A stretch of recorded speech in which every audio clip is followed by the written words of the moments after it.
Hello, everyone, and welcome to another exciting edition of Night's Last Call live stream.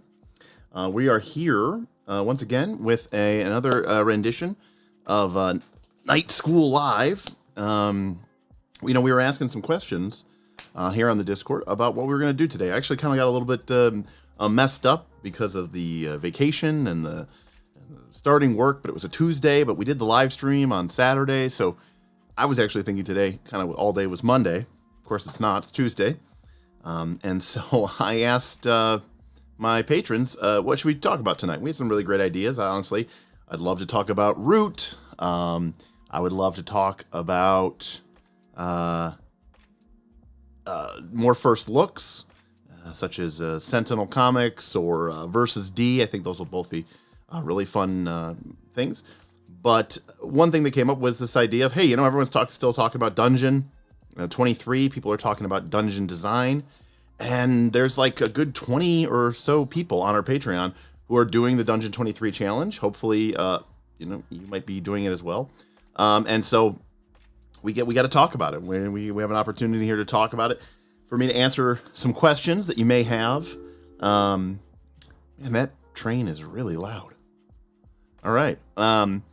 I have my window open because it's like 65 degrees. It's January 3rd, and it's like 65 degrees out. It's kind of crazy. And, yeah. I mean, I think it's going to be a great stream. So thank you again for showing up. Thank you again for being here. Thanks to the patrons for all your support. And, yeah. So, what are we talking about tonight? Well, so a couple of things. We're going to get into a couple of different ideas here tonight. But one of the things I've seen in my own Patreon, over on the Dungeon23 subreddit, is this idea that the challenging part of the Megadungeon, or that the part that makes the Megadungeon fun, is the encounters.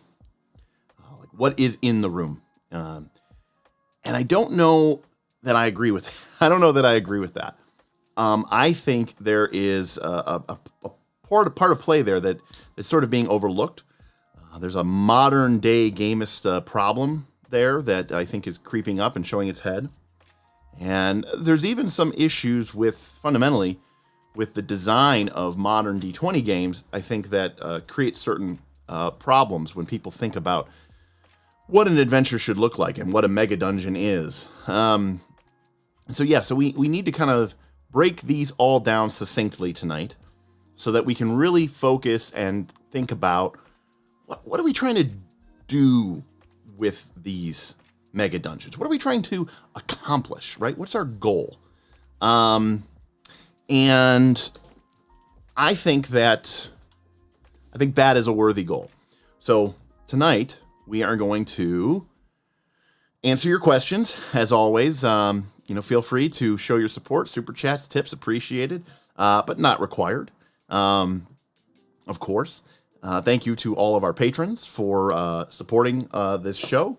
We're into 2023, and we're very excited about it. And thank you to all of our YouTube members, our adventurers, with their sweet, sweet, sexy loyalty badges, and of course, custom emotes and emojis. Who show additional levels of support just so they can have a little bling to show off when we are sitting here in the chat. We love to see it. Thank you, GM Scott, with the showing off the bling. Gargs, great to see you as well. We got all the usual suspects in here. We got KC. We've got Anthony. We've got Gargs. We've got Phantom Prince. Phantom Prince, I don't know that I recognize the name, but great to see you in here. Rui is here. Pumpkin, of course. Shadram says hello. Hello, Shadram. Frostjack. And, of course, Lollipop Candy. Yeah, we got some great people. So, we're probably going to get 25, 30 people tonight, which is fine. This is the first stream of the year, Donnie. It is. We got Self-Confessed Cynic here as well, saying that he was trying to do was it a 72-hour or was it a 96-hour fast? Glad to see it. But hey, listen, we'll try. We'll get there. I want to do some fasting myself. I think it's always been a very effective strategy for me to lose weight, because on top of Dungeon23, there's also Derek 2 pounds a week. I don't know what that challenge is called, but I'd like to lose 2 pounds a week for at least a few months here in the new year. Anyways, welcome everybody to our show. So before we begin in, and we're in for a stream when Derek has the whiteboard, and he's got the Wacom tablet. So Dungeon23 seems like it's being very popular. Of course, it's only the third day. We'll see how many people stick with it for a week, a month, 3 months, But again, like I was saying before, people were really focused, I think, on the content of their rooms rather than the structure of the adventure or the dungeon itself. And hey, we got a super chat. Our first super chat of the night from who still hasn't changed their name. Great role-playing Debbie. RPG! Who says, unfortunately, I can't catch it live, hence I will just leave with my superior $5 tip for those wondering. The will get old before I stop. Okay, got it. Thank you so much. Thank you for that super chat. I'm sorry you can't hang out with us tonight, or this morning, I guess, for you. But by all means, please, thank you for supporting us. And Great Role Playing Debbie was going ham on one of our last streams. We've got I think we have some cantrips to do. Okay, the joke. Okay, that's what you're saying. The joke will get old before you start. Got it. But yeah, I think we're going to do some focus spells and cantrips. I don't know. Great Role Playing Debbie wanted all sorts of, wanted all sorts of streams about all sorts of horrible, terrible ideas for Pathfinder 2. But honestly, at this point, and maybe you all can agree with me or not, I think I'd rather do a focus spell stream than keep doing these archetypes. Oh, they're so bad. Oh, they're so bad. Okay. So, what I was trying to say, because even a couple people were saying that, hey, why don't you talk about oracles and random generators and things like this is the old version, but Tome of Adventure Design, and Perilous Wilds, and there's a couple really great resources out there for getting your stuff done, but that's really focusing, I think, on the wrong thing, which sounds silly, but you're focusing too much on the encounter. You're focusing on what should I fill this room with? What will make this room interesting? Oh, it's got curtains and it's on fire, or it's got a cool monster in it. And I think that is a very short-sighted view of how a mega dungeon should work or could work. This is, again, just my personal opinion. $2 super chat from Self-Confessed Cynic saying focus spells would be okay. Yeah, there's a lot of focus spells. There's over 100. Strad is saying I do not want to do a focus spell stream. He's saying they're worse than archetypes. I had no idea what I was getting into with that series. Frostjack, you are 100% correct. KC says the old cover is cooler than the revised version. I know the revised version is really nice though. It's actually either in my bag or my backpack, but so again, going back to this idea of the dungeon, or even just the adventure in general. And again, there's some of these concepts are very interconnected here. But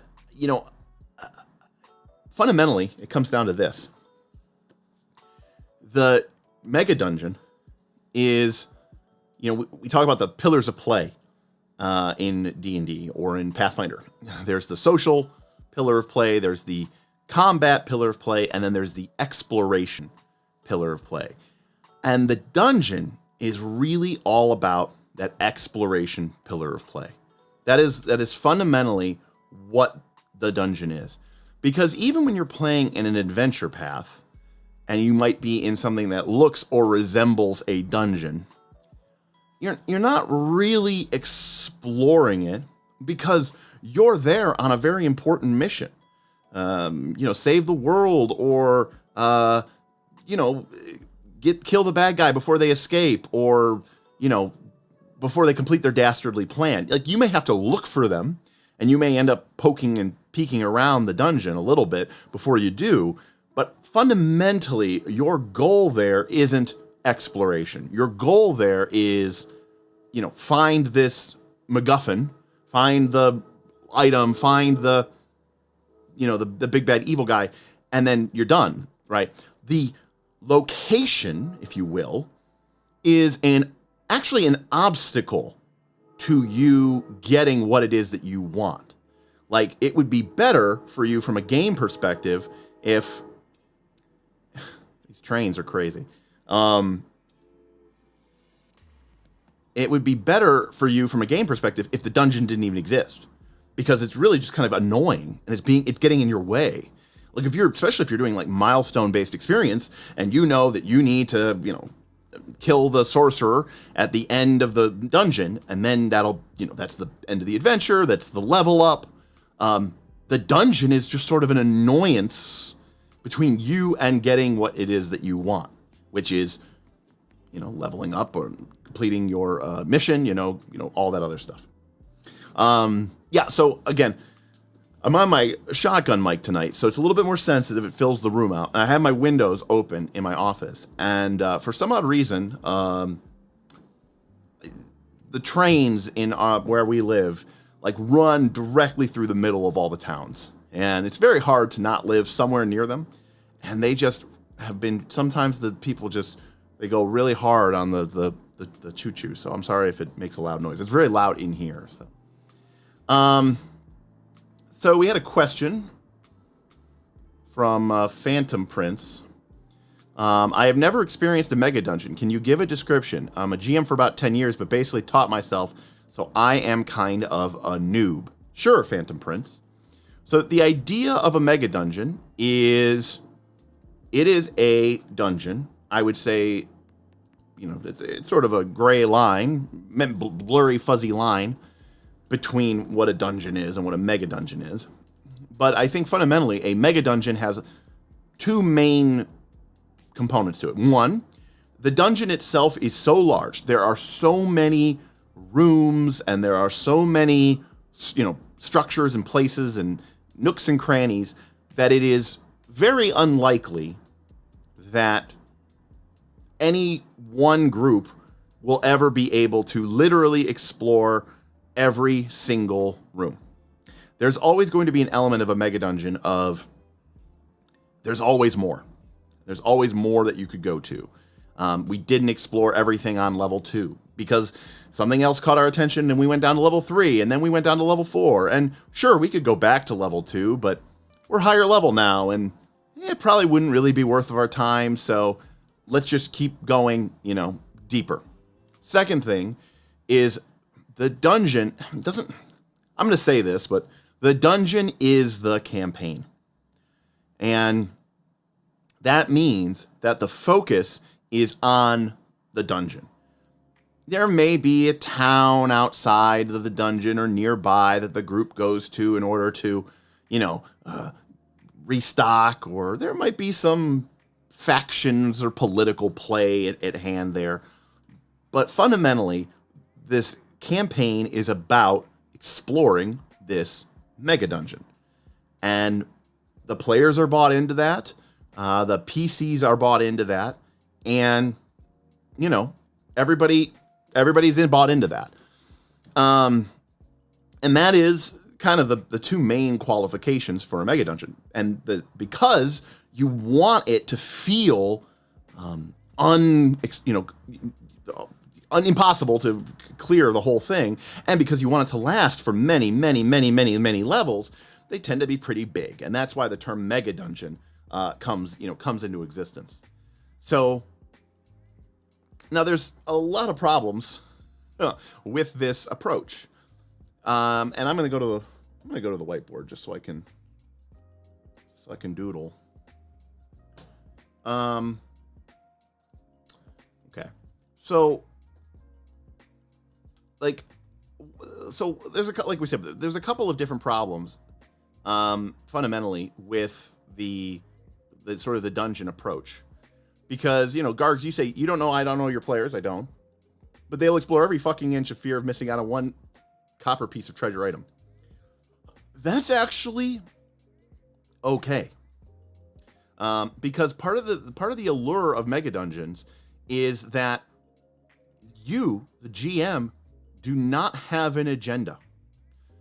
You don't, if the players want to spend weeks, maybe even months of play, like let's say you had a Megadungeon, and I'm going to be sort of drawing here in the profile, right? So this is like the surface of our campaign world. We have some old ruins here that have toppled down, and then underneath we have some dungeons. So this is like a profile view, right? And you have a bunch of different levels underneath the earth that are connected by various, stairways and elevator shafts, and there's a whole world of dungeon underneath this place here, okay?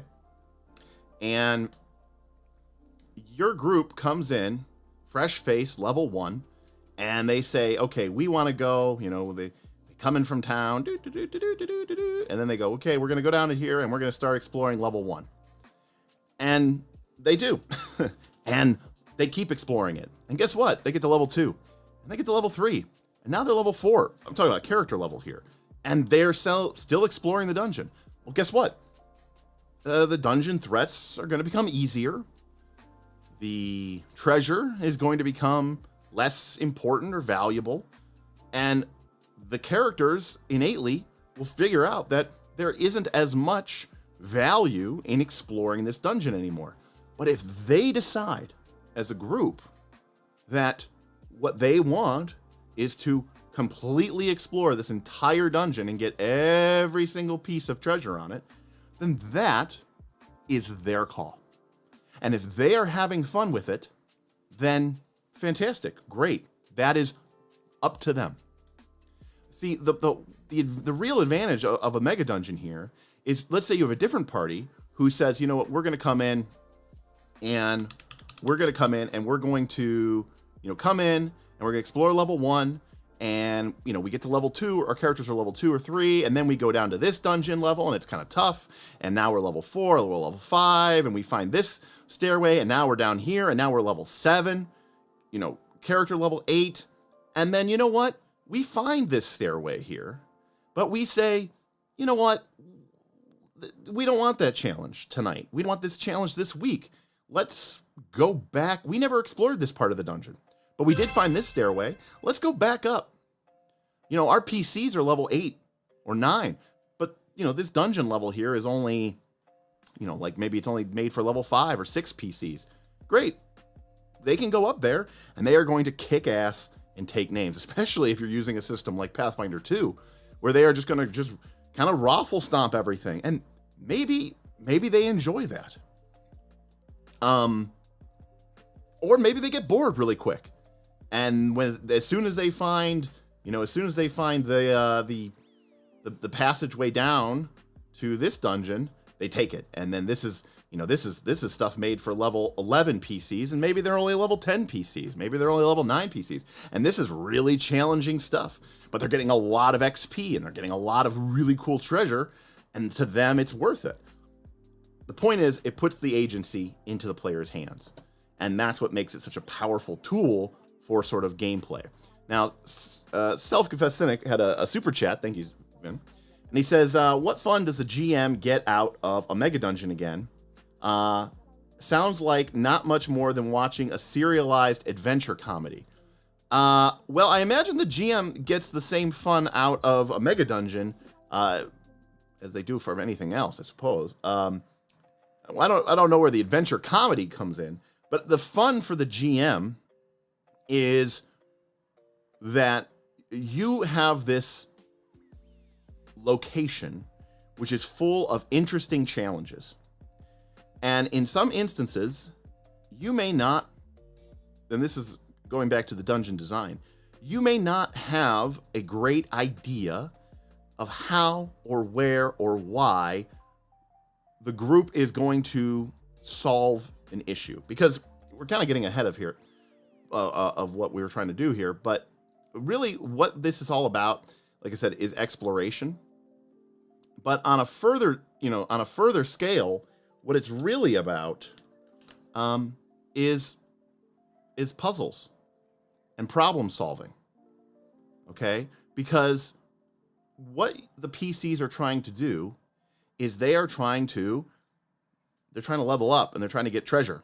Okay, and you may have an idea in mind about how they're going to do that, but the PCs are going to use the crazy array of abilities in their hands, and they're going to use their wits and their smarts, and they're going to come up with solutions which are going to be very entertaining to you, the game master, because you get to legitimately sit back and you get to watch how they interact with this environment and see how they change it and how they react to it and what they want to do and how they approach certain challenges. And, part of the key to this, and again, there's just so much that I want to say, but part of the key to this is when you introduce things into your game, you cannot make it so that, like a video game, where you absolutely can only do something one way. If you're going to do it that way, that is sort of a very modernist approach that I thoroughly dislike. Now, I will fully admit, as we're sitting here tonight, modern game systems are not the best at running Megadungeons. Okay? They are designed, the systems, Pathfinder 2, 5th edition, are designed for something different. Okay? They are not designed around creativity. They are not designed around exploration. They are designed around combat and consistency. Okay? And that isn't to say that you can't play a Megadungeon game using Pathfinder 2 or using 5th edition D&D, but either you're going to have certain roadblocks in the mechanics of the game itself, or you're going to have to make certain changes to the game structure in order to create a sort of incentive-based structure that actually rewards and encourages exploration. Because, again, like I said, there's a lot to unpack here. I don't want to get too off the cuff here. Yeah, like, I will fully admit that the modern day trope of games has certain problems, because these games, like I said, are not really designed for exploration. They don't really reward them or encourage them. And I'll kind of give a story of a lesson that I learned 20 years ago, when 3rd edition D&D first came out. Now, I had grown up during the era of 2nd edition, and I had learned from my older cousin who played 1st edition, and I had, been exposed to basic D&D when I was, in my youth, 10, 11, 12, 13, 14, 15. 3rd edition came out when I was about 18 years old. So right when I was out of high school.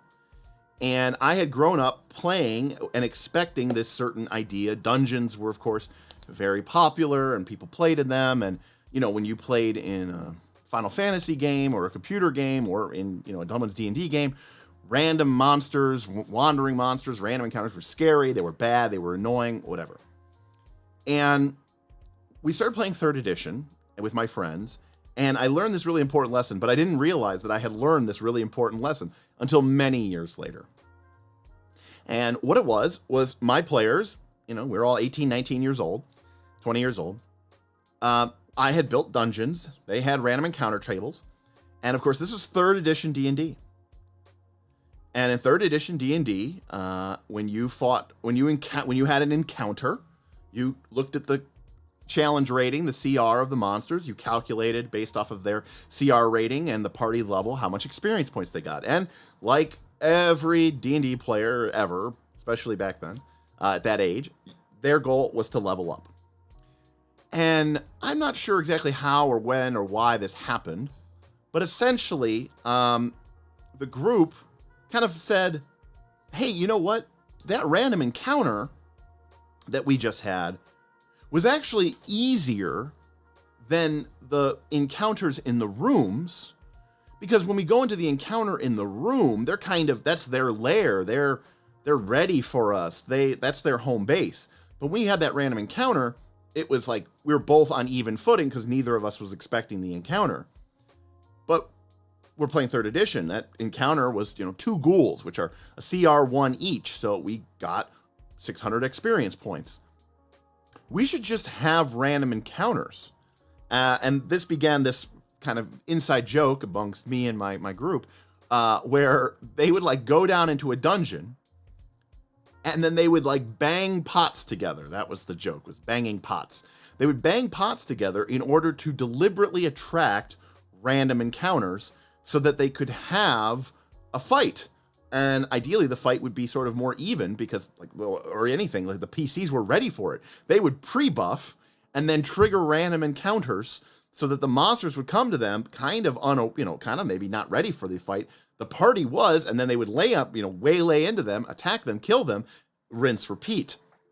And I know probably people are thinking, oh, well, that could do this and you could trigger this and the whole dungeon, whatever. But the point was, 3rd edition, at the time, I didn't really even think about it. But it wasn't until many, many, many years later when I was really thinking more about dungeon design and the game as more of a philosophy that I realized that what had happened there was the way I had learned to play D&D had vastly changed between 2nd edition and 3rd edition D&D, because 3rd edition D&D awarded you experience points for the encounter. And my players, like so many players out there in D20 land, wanted to gain levels. And that means they wanted experience points. What gave you experience points? Not exploring, not finding treasure. Encounters gave you experience points. And my players wanted experience points. So they wanted encounters. And that's why they started banging pots together in order to trigger random encounters that they thought they had a better advantage or chance of winning. So now, so what's the moral of this story? Well, the moral of the story is that changed in 2000 when 3rd edition came out. And that has not changed since then. It's still that situation, right? Where the encounter awards experience points. And so, and typically when we think of an encounter, and again, your campaign might be different, but in D20, in Fantasy 20 based games, most of the time when we think of an encounter, we are thinking of a combat, right? We are thinking of a combat. And so that means that what people think of now in terms of the game is, I want to have a string of combat encounters so that I can level up, because I want to level up. And even if you're because even if your PC has some cool goal, right? Like, I want to help my aunt reclaim her throne that was, unjustly stolen from her. Well, in almost every D20 game that was ever existed, right? That's not going to be, you're not going to help her reclaim her throne by killing 4 goblins. It's probably some hard fight. And so being higher level makes you able to accomplish your PC's goal. Whatever you're trying to do in a D20 game, most of the time, you are going to need to be higher level. And so, especially in the Fantasy 20 space, you are looking to gain experience. And so again, what gets rewarded gets repeated. And so I think what people think of is a Megadungeon is just a collection of combat encounters, because they're thinking about it from a combat-centric point position. And everyone starts thinking about, how do I make this encounter interesting? Because that is the level at which people are sort of exploring the game. They're thinking about it from a combat encounter to combat encounter basis. And that is where I think some of the problems come in with how people are treating or approaching their games, because what ends up happening is, their dungeons, if you will, just become essentially a collection of just different combats strung together. And, maybe you go to this combat instead of this combat, but functionally, it's just an endless stream of combats. All right? That is the fundamental. And, you know, and I see people talking, again, there's a lot of chat going on, but fundamentally, the problem with murder, you know, murder hoboing, honestly, in my opinion, did not come from D&D. It came from the imperfect translation of D&D into video games. And video games did not have a good way. I mean, even back in the day, in the 80s, you know, in the 70s, people did like combat. I mean, the game wasn't necessarily about it, but it was exciting and, you know, fighting monsters. But the video games didn't have a way to sort of translate gaining treasure and into XP and gaining levels. And so they translated what they could translate, which was kill monsters, get experience points. And this was repeated with computer role-playing games, and this was repeated with like Eye of the Beholder and Curse of the Azure Bonds and Final Fantasy and then into Diablo. And we just sort of build up this idea that, okay, so yeah, killing the monsters, that's what's going to give us the level. That's what's going to get us leveled up. And that is where, you know, I think that mentality got baked into people over the course of, say, 10 or 15 years. And so while originally the idea was that, giving XP for treasure is silly and stupid, when they went to 3rd edition and they started just awarding experience points for having encounters, I don't think they understood the psychological damage that they were doing there, because now having encounters becomes the thing that you are looking to have.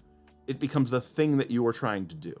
So that is sort of a fundamental problem that exists within the Pathfinder 2 and the 5th edition space, even the 4th edition space. I'm going to open my door real quick.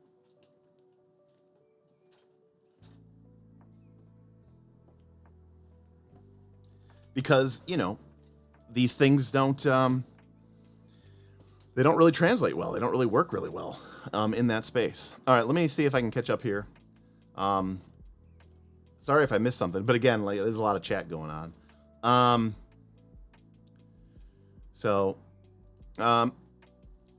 find it relatively easy to get players to buy in to explore a dungeon for XP, but how do you get a PC to buy in?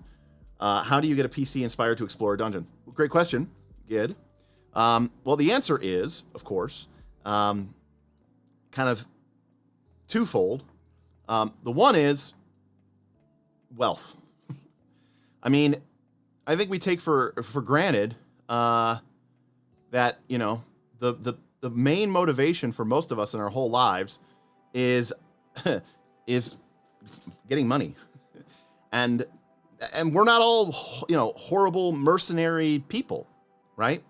We are, many of us who, you know, are doing very noble and heroic things, but ultimately we are doing it in the pursuit of money. Now, even in a fantasy world, there are several ways to get money. You know, you can be a blacksmith or a farmer. The idea is that the dungeon, or the call of the Megadungeon, is that the adventurer is looking for high risk, high reward. And maybe they want money because they want to be wealthy and powerful. Or maybe they want money because they want to affect great social change. But there's a mercenary bend to this core principle. But it doesn't have to be purely money. A Megadungeon could also have something like, it is rumored, that at the very bottom of the dungeon, that this ancient place is a focus point in the universe for all of, you know, man and womankind's dreams, which distill down through the multiverse, collecting at the very bottom of this dungeon, where there is apparently some sort of ancient pool, whether instead of being filled with water, it is filled with sort of the will of the universe. And that a person who drinks of this water can make a true wish come true. You know, Thanos level stuff, right? Wipe out half the life in the universe. Or maybe not so epic, but like, you know, like bring someone back, assuming like, you know, Raise Dead isn't on every shop corner. Bring back your loved one from the dead, or restore your kingdom to its former glory.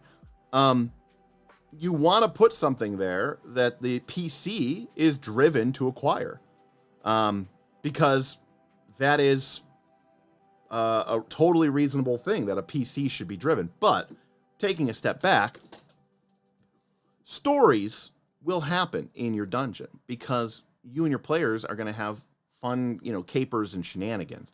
But ultimately, a dungeon and its style of play is not about,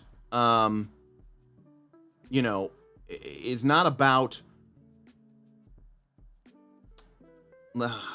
it's not just about the PC. It's about the player. And, one of the things that I've said before, it's the third rule of Dungeoncraft. A great adventure challenges the PC and it challenges the player.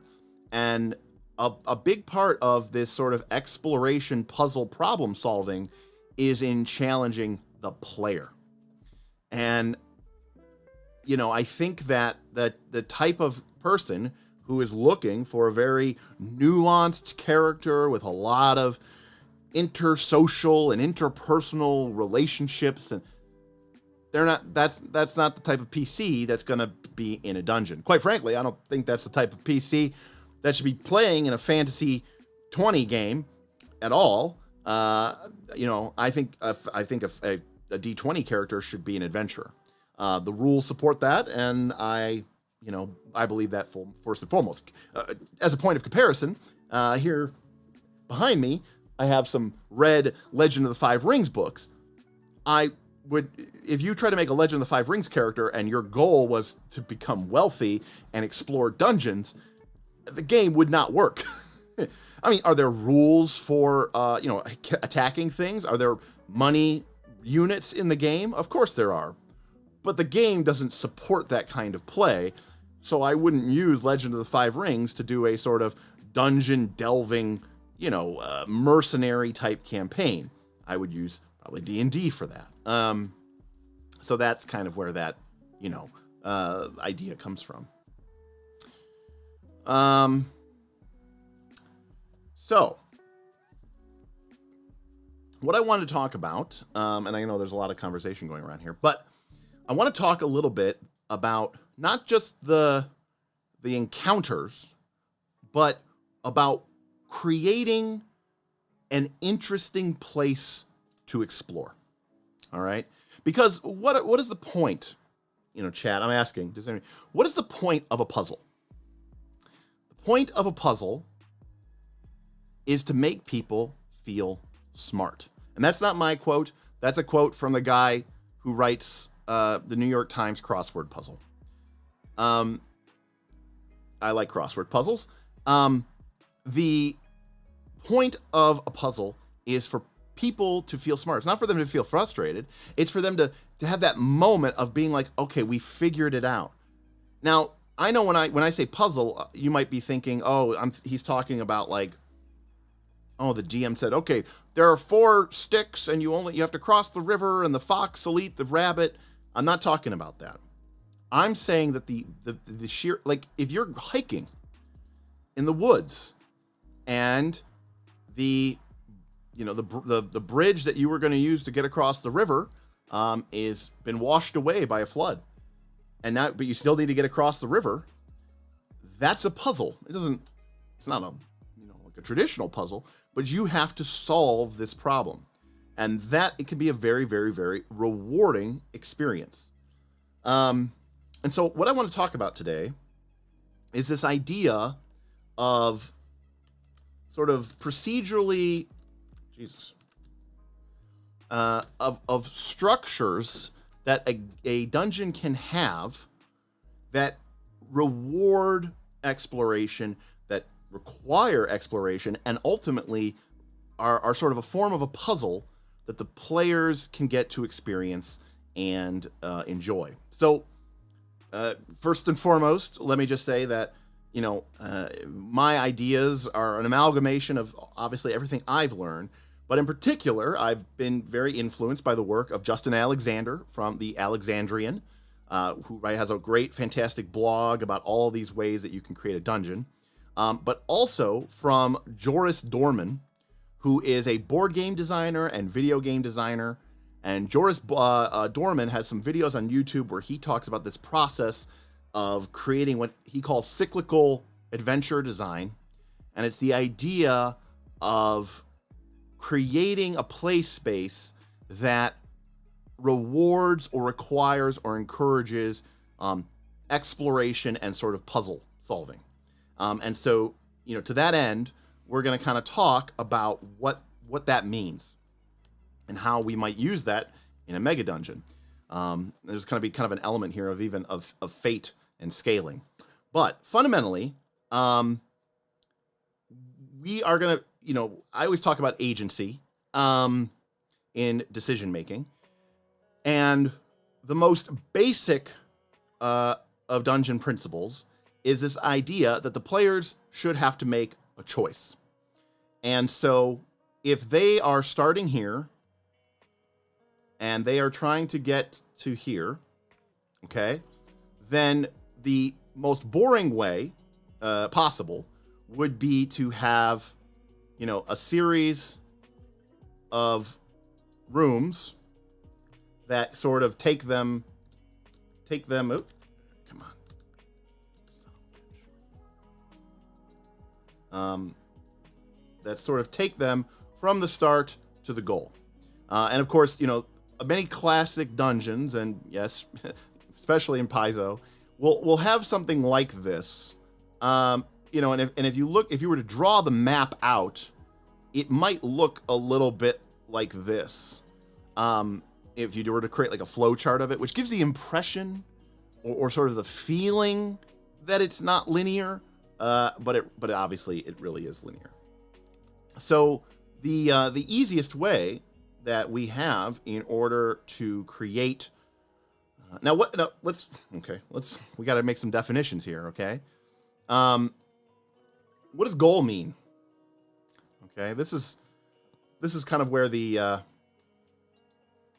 challenge of 5th edition and Pathfinder 2 really comes in, because what does goal mean in these terms? It means, what do the players want, and vice versa, what do the PCs want? And ideally, those two things are one and the same.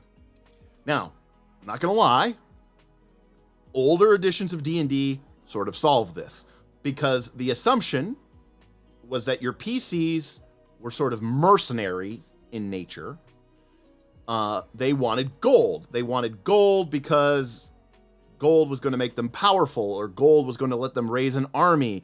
Gold was going to let them research. Gold was going to let them build a new temple to their god. Gold was going to let them, gain political control of the Thieves Guild. Gold was what the PC wanted.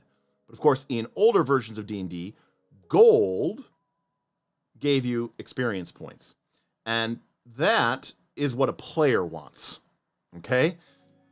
But again, in older versions of D&D, XP and gold were sort of one and the same, synonymous. And so the PCs got what they wanted at the same time that the players were getting what they wanted, which was to level up. I mean, XP is a nebulous concept, right? The PCs would never want that because they wouldn't even know what that is. But the players do, and there's nothing wrong with that. And the game understood that, and so that is why we had that reward structure in play that was very, very, very, very beneficial to sort of our styling, because it was it was the case that the PCs want, when the PCs want what the players want, and we all want to do the same thing. Okay, great. We don't get any sort of like moral dilemma issues about what we should be doing. But in a modern day sense, this is where maybe you have to change some things up, but not necessarily, right? A goal in modern D20 could be things like the cool boss fight. I mean, that seems kind of stupid, but for a lot of players, that is kind of the reason they play, is to have these, massive one-off, huge fights that sort of define, the campaign and define their character. And so maybe that goal could be, the boss fight, or it could be some big treasure. Maybe you are doing something a little bit more old school, And, there's even bonus experience points if you reach this goal. So at a fundamental level, easiest that we can understand is that you would have two options, two paths to go through the dungeon in order to reach the goal. Now, these paths, which I'm drawing, they could be a collection of rooms. They could be, at the most basic level, it could just be, a couple of rooms or a couple of encounters. But the point is, you can either go through, option 1, or you can go through option 2. They both reach the goal. But the distinct difference here is that this cycle that you're sort of going through, and again, this could be many encounters, this could be few encounters. Kind of depends on the size and the scale of your dungeon. But the most important part here is that these paths, path 1 and path 2, represent fundamentally different choices. If going down path 1 is just going to be a bunch of combat encounters, and going down path 2 is going to be a bunch of combat encounters, then you're not making a choice. Remember, the key to agency has to be that the decision, right? For agency is that the decision has to matter, right? Like, if I get to a fork in the road and they split and they both go to the same place, it didn't really matter whether I made that decision.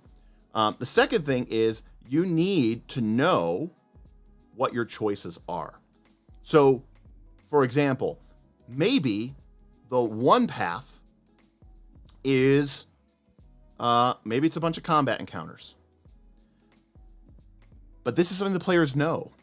They know that if they take the caves to the north, that they are going to be moving through the, domain of the troglodyte people who will defend their caverns, vociferously. And there will be many, many combats. And then maybe to the south, okay, it's a bunch of traps. It's a bunch of blades out of the wall and fireball traps. It's a different set of challenges. And that doesn't mean that there are no traps in the first one and that there are no combats in the second one. But fundamentally, you are making these different. And most importantly, you are letting the players know. Now, the easiest and stilliest way to do this would be to if you go to the north, it's a bunch of combat. If you go to the south, it's a bunch of traps. Where the quality and the subtlety and the nuance of the game comes in and the dungeon comes in is you use the environment to give the PCs that knowledge. When the PCs investigate to the north, they see signs of the troglodytes' presence. They see with their survival checks, or wilderness lore checks, they see footprints. They learn more about the creatures. They understand what's going on. To the south, they see, ancient stone runes that say that the place beyond is guarded and no trespassing allowed. Right, and then even after that, maybe that first encounter, the PCs start to get a sense of, okay, this is what this direction sort of entails, whereas the other direction would be something different. And they're not guessing. The players know this. They might have to, peek around and, look under some rocks. But the point is, they're making an informed decision. So this is sort of like the most basic unit of what a dungeon design is. Now, you're talking, Gid says, the discussion on goals is interesting. Should we, as a GM, tell our players what their goal is? Well, that's the key, okay? When I say goal here, it is not my goal. It is the player's goal. And one of the biggest problems that people have with dungeons is they don't have a goal. And the players absolutely have to have a goal. So let me do something really quick. Let me hop over into our Discord and let me pull out my room 1 from my dungeon, from my Dungeon23. Let me go grab it. I gotta open this. Open original. Save Derek Dungeon. Okay. Okay. And okay. Sorry about that. We had to do that. All right. And we can talk about what it is that I am trying to do here. It's crazy how much stuff you have to do just to put an image in, huh? All right, here we go. Okay. So here is my room 1 in my dungeon. And as I've said before on my short, this dungeon is designed or made in such a way that the PCs are going to enter in. Yeah, this is I did change it a little bit because people said it looked like a frog, so I did change it. Oh, you know what? I'm stupid. Wow. Okay. I completely forgot that I can do this. Okay. Here we go. Nope, that's not it. Copy image. Heyo, there we go. Look at that. We're really doing it now. Okay, so I can just paste it in here.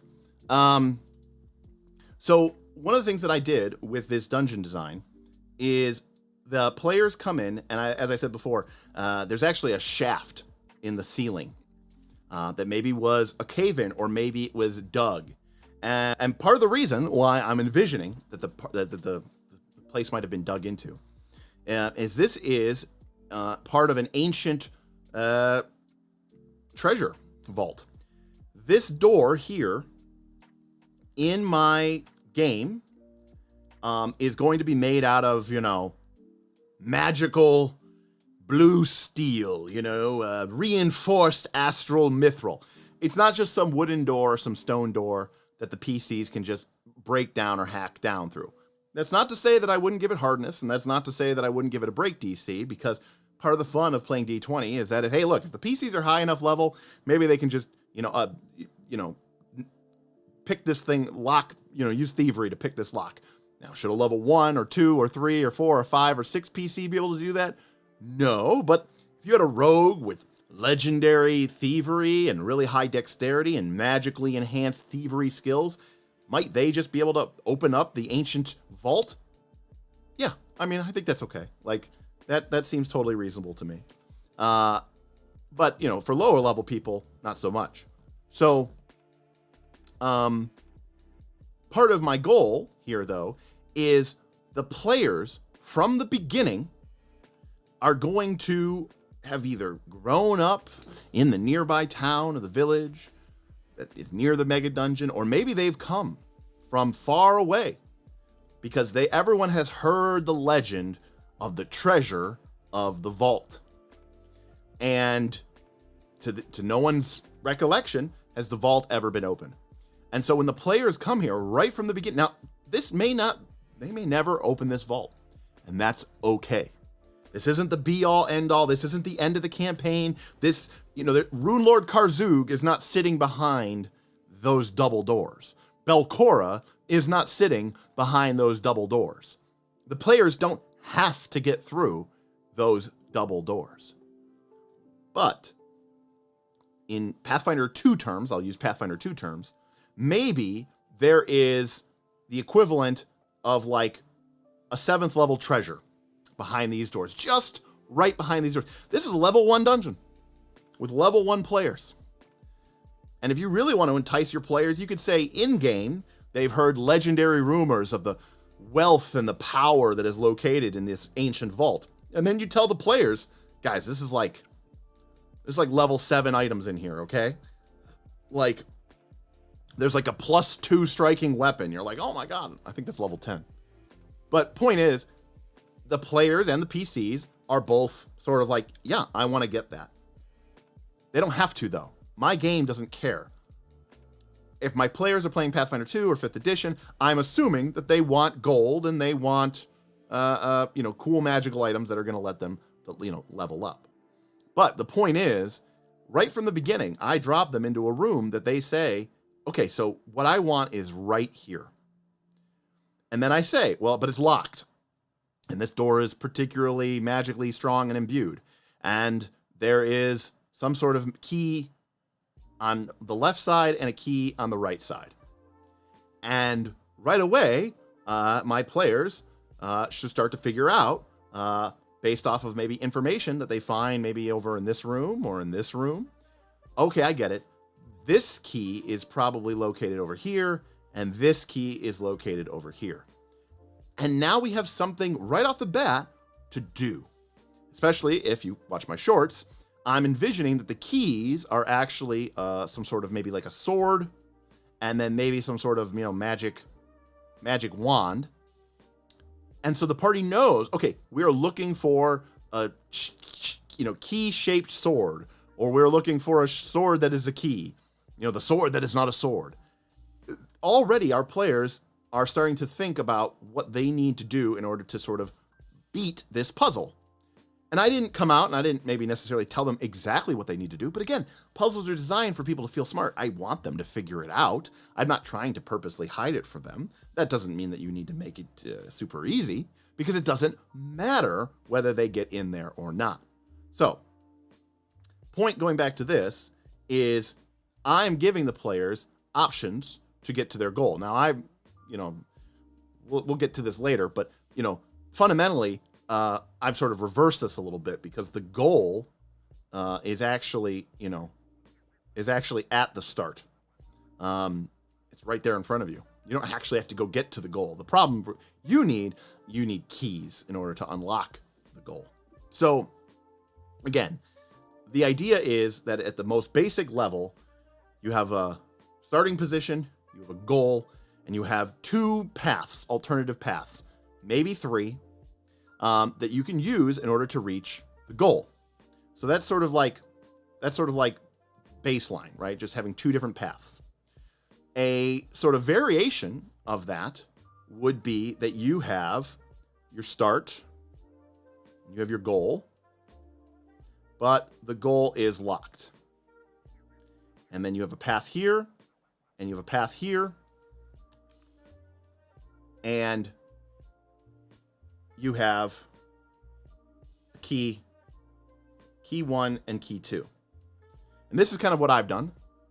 And by the way, key doesn't necessarily have to be literally a lock and key. It could be something far more esoteric. It could be something like, I'm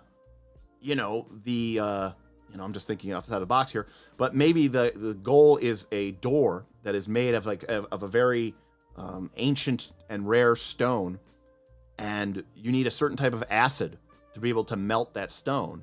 Well, it just so happens that there is if you mix the blood of a creature that is found here with the bile of a creature that is found here, you get an incredible acid that is capable of melting this stone. And again, maybe the players, you don't tell them that. They figure that out by playing through the game. All right?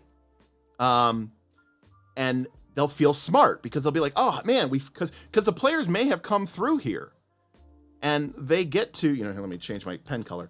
The players may have come through this path and through a series of rooms. And then they find the goal with the door, and they find the stone, and they say, wow, okay, how do we get through this?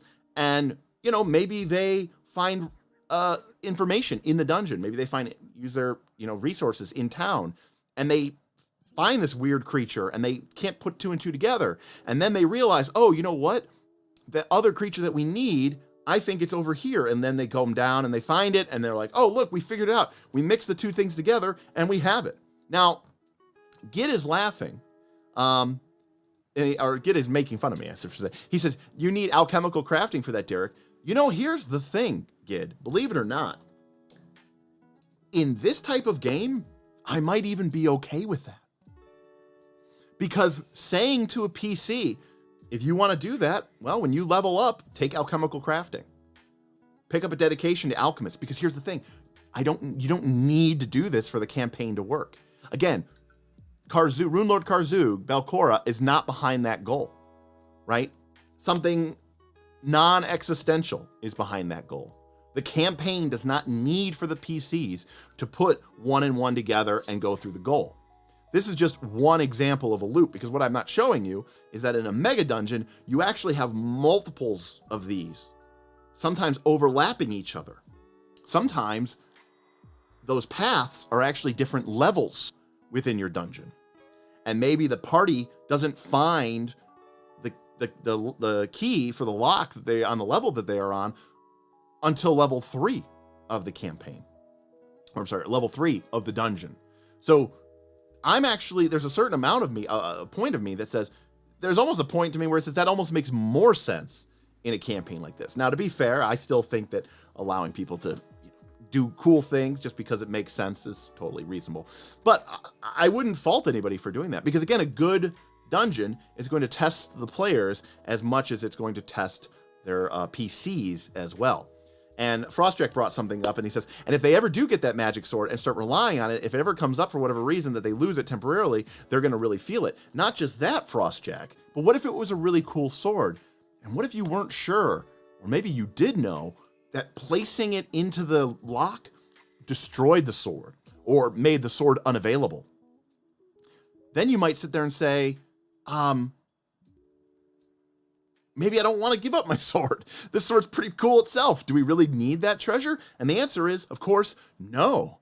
But what if you took that sword and you didn't use it to open up the treasure, and then you went on your merry way and you go down into the dungeon further? And then during your night at the inn back in town, assassins come after you because someone found out that you have the sword and that is the lock, or that is the key. And now they're coming after you because they want the key, because they want to get to the treasure.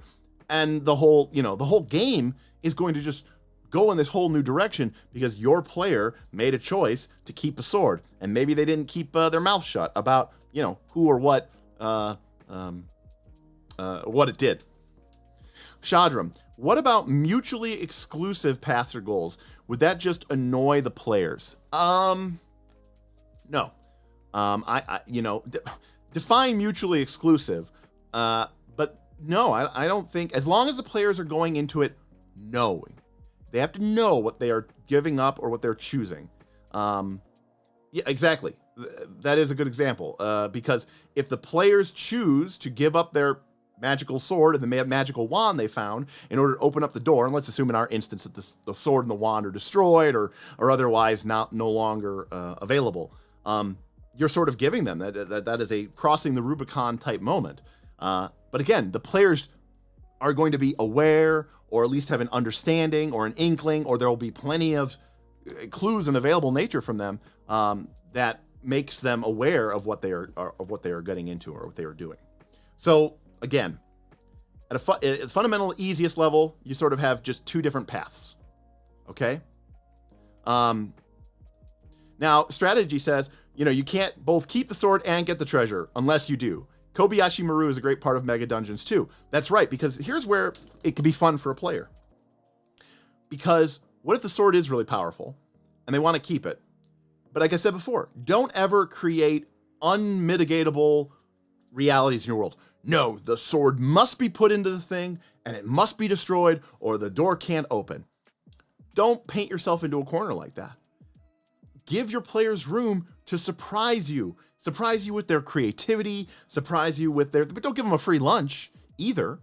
What if they take the sword and they do all sorts of research on it and they say, can we create a duplicate of the sword that, can fulfill the same opening lock duties, but isn't, as powerful and doesn't require as much, money or magical energy in order to create it. And you kind of go, I don't know, you might have to be really good, what would we need for that? And you're like, okay, well, maybe you need this thing that is also found in the dungeon that will enable you in order to forge this sort of duplicate key, or whatever the situation is. That is, I think, the real allure or fun of those type of moments is you're not telling them you can only do it this way. That's the video game idea.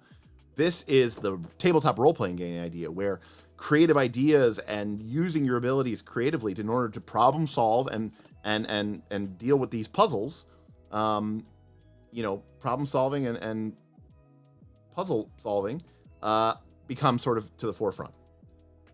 So again, we have this idea of 2 different paths. We have this idea of keys. And again, these are all just sort of ideas of how you can create different texture in your dungeon. Gid, cast pass wall on the door. Doesn't work because it's magically locked. Okay, cast pass wall right next to it. Totally fine. I mean, if that is what a high level character would do, that's totally fine.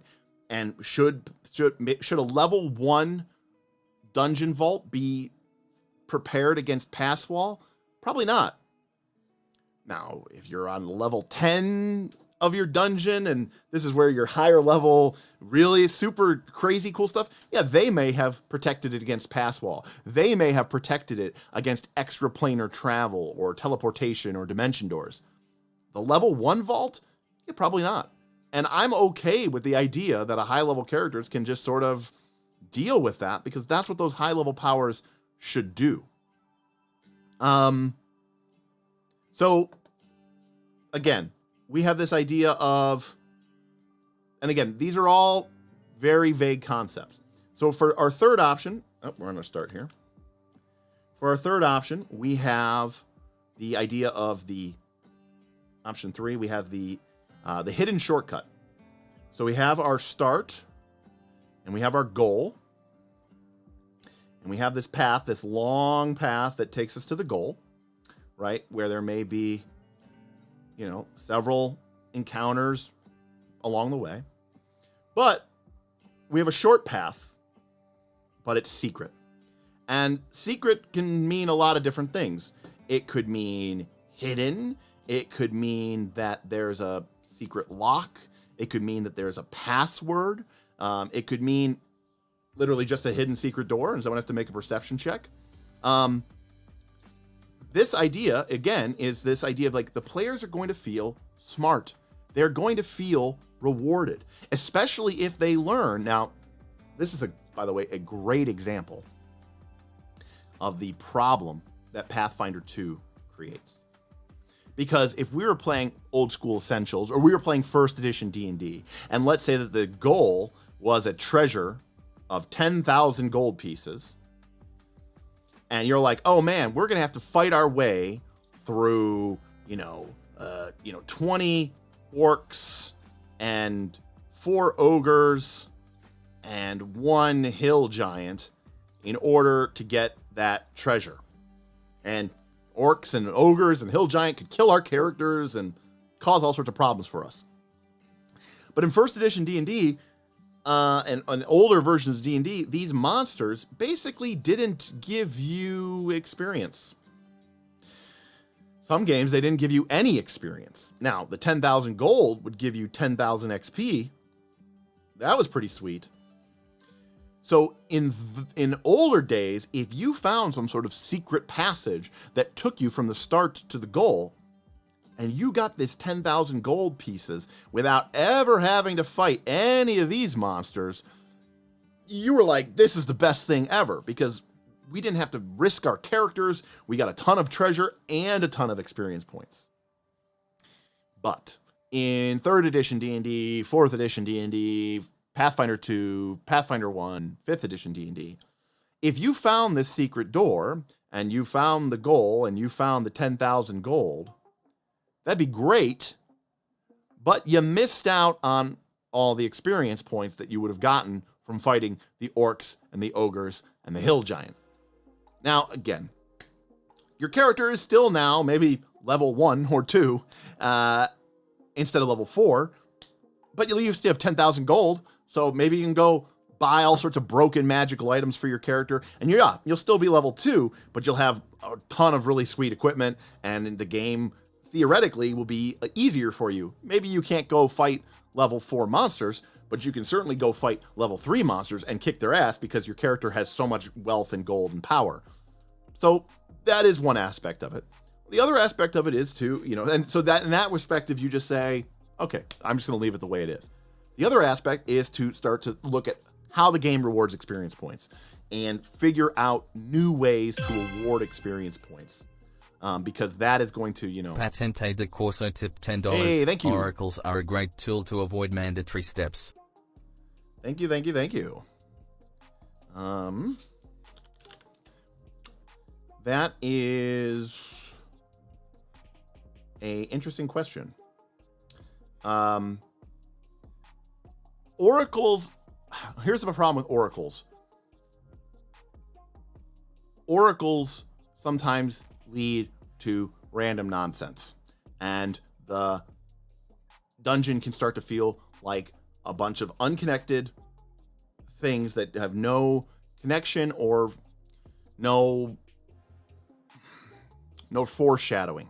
That's the only thing that concerns me about oracles in respect. So, I mean, I agree with that to a certain extent, but I do think there is a danger of relying on them too much.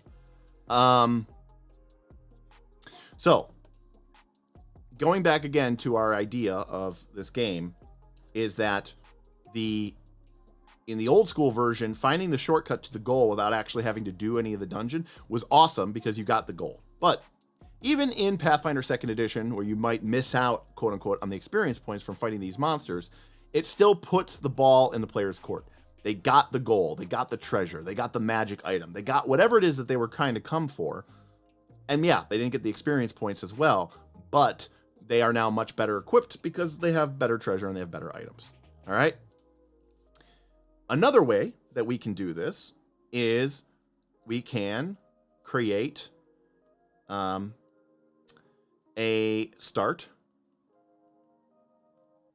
and it can come over to a goal. And again, we have maybe a long route with a bunch of different encounters. But then there's a short route, but it's not hidden. Okay?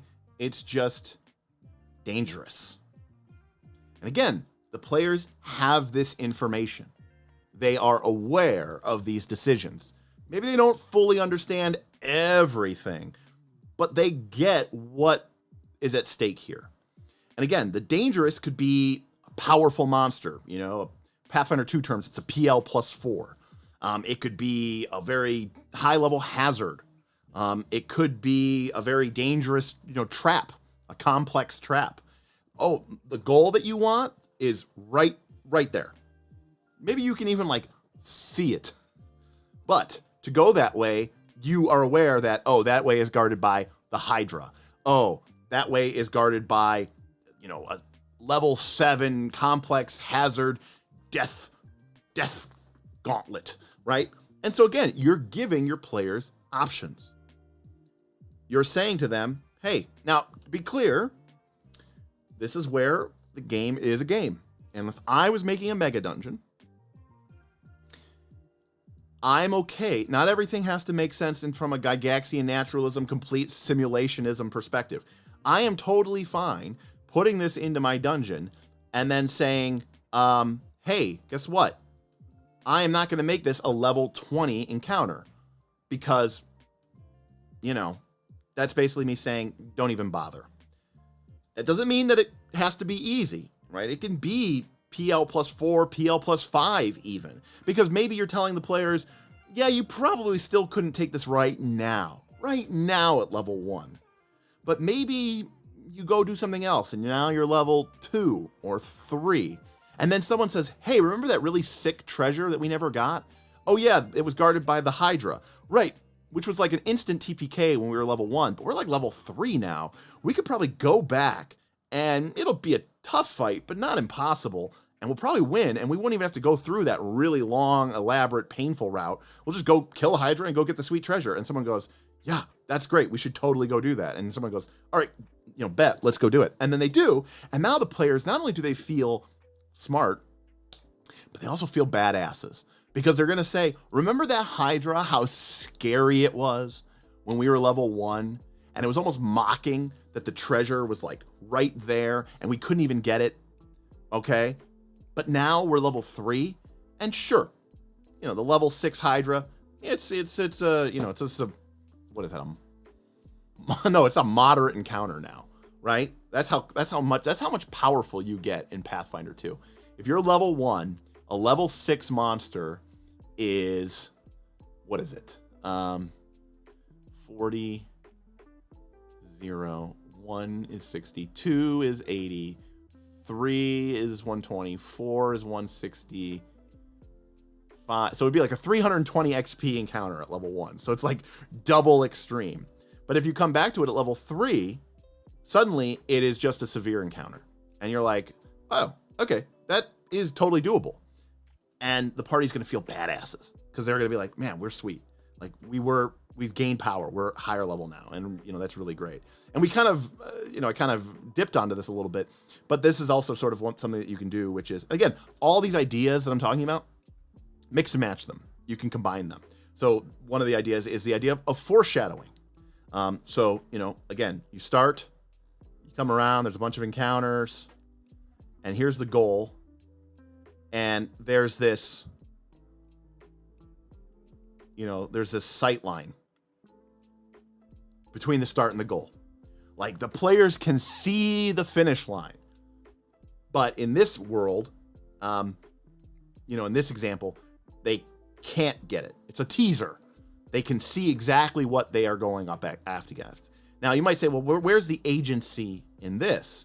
Well, the agency in this is you're giving the players the option to not go down this path. If they see what the goal is or what the treasure is or what the final boss monster is and they say, yeah, I don't care about that. Let's go do something else. Because remember, in all these instances that I'm creating, this isn't the only loop. This isn't the only cycle of play in these dungeons. There's going to be multiples of these. Now, when the game first starts, you might only have one or two. But each time the group goes one way or the other in your mega dungeon, you're going to be exposing them to new cycles.